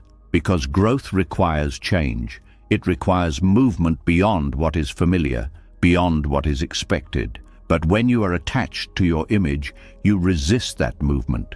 You stay within what is safe, what is known, what is accepted, and this creates stagnation. Non-attachment removes that limitation. It allows you to move freely, to change, to evolve, without being restricted by how it will be perceived. There is also a quiet confidence that comes from this. Not the confidence of being seen a certain way, but the confidence of not needing to be. a confidence that is not dependent on approval, not influenced by judgment, but rooted in your own understanding. And this confidence is stable because it is not affected by external conditions. It remains, regardless of how you are seen. There is also a deeper connection to silence, because when you are not managing your image, you feel less need to explain, less need to justify, less need to correct perception. And this naturally leads to more silence. Not forced, but chosen, because there is nothing to prove, nothing to maintain, nothing to control. There is only presence. There is also a sense of ease in this, a lightness that comes from not carrying the weight of perception, not thinking about how you are seen, not adjusting constantly, but simply existing. And that ease creates peace. A peace that is not created through effort, but through release. Release of the need to control. Release of the need to manage. Release of the need to be seen in a certain way. There is also a deeper realization that who you are does not need to be displayed to be real. It does not need to be confirmed to exist.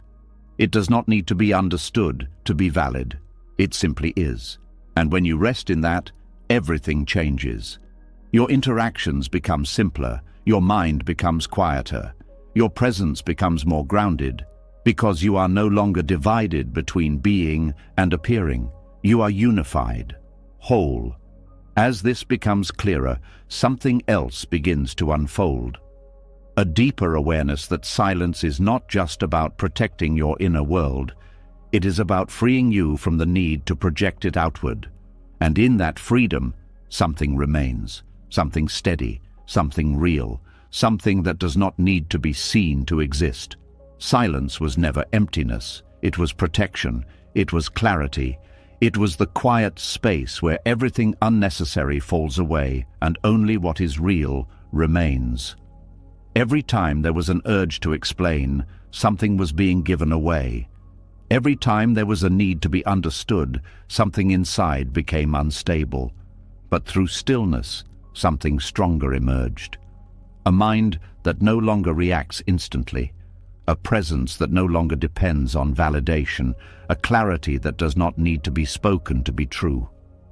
And in that silence, peace was not created. It was revealed. Most people spend their lives trying to be heard. But the ones who find true inner peace learn something different. Not everything needs to be said. Not everything needs to be explained. Not everything needs to be understood by others to be real within you. And the moment that truth settles, everything changes. You move differently. You speak less, but with more meaning. You react less, but with more awareness. You carry less and feel more free. Now pause for a second. Out of everything you heard, what is one thing you will stop explaining from today? Not tomorrow. Today. Drop it in the comments. Let that be your first step into silence. And if this shifted something in you, subscribe, because what you are building here is not just knowledge. It is a mind that cannot be shaken.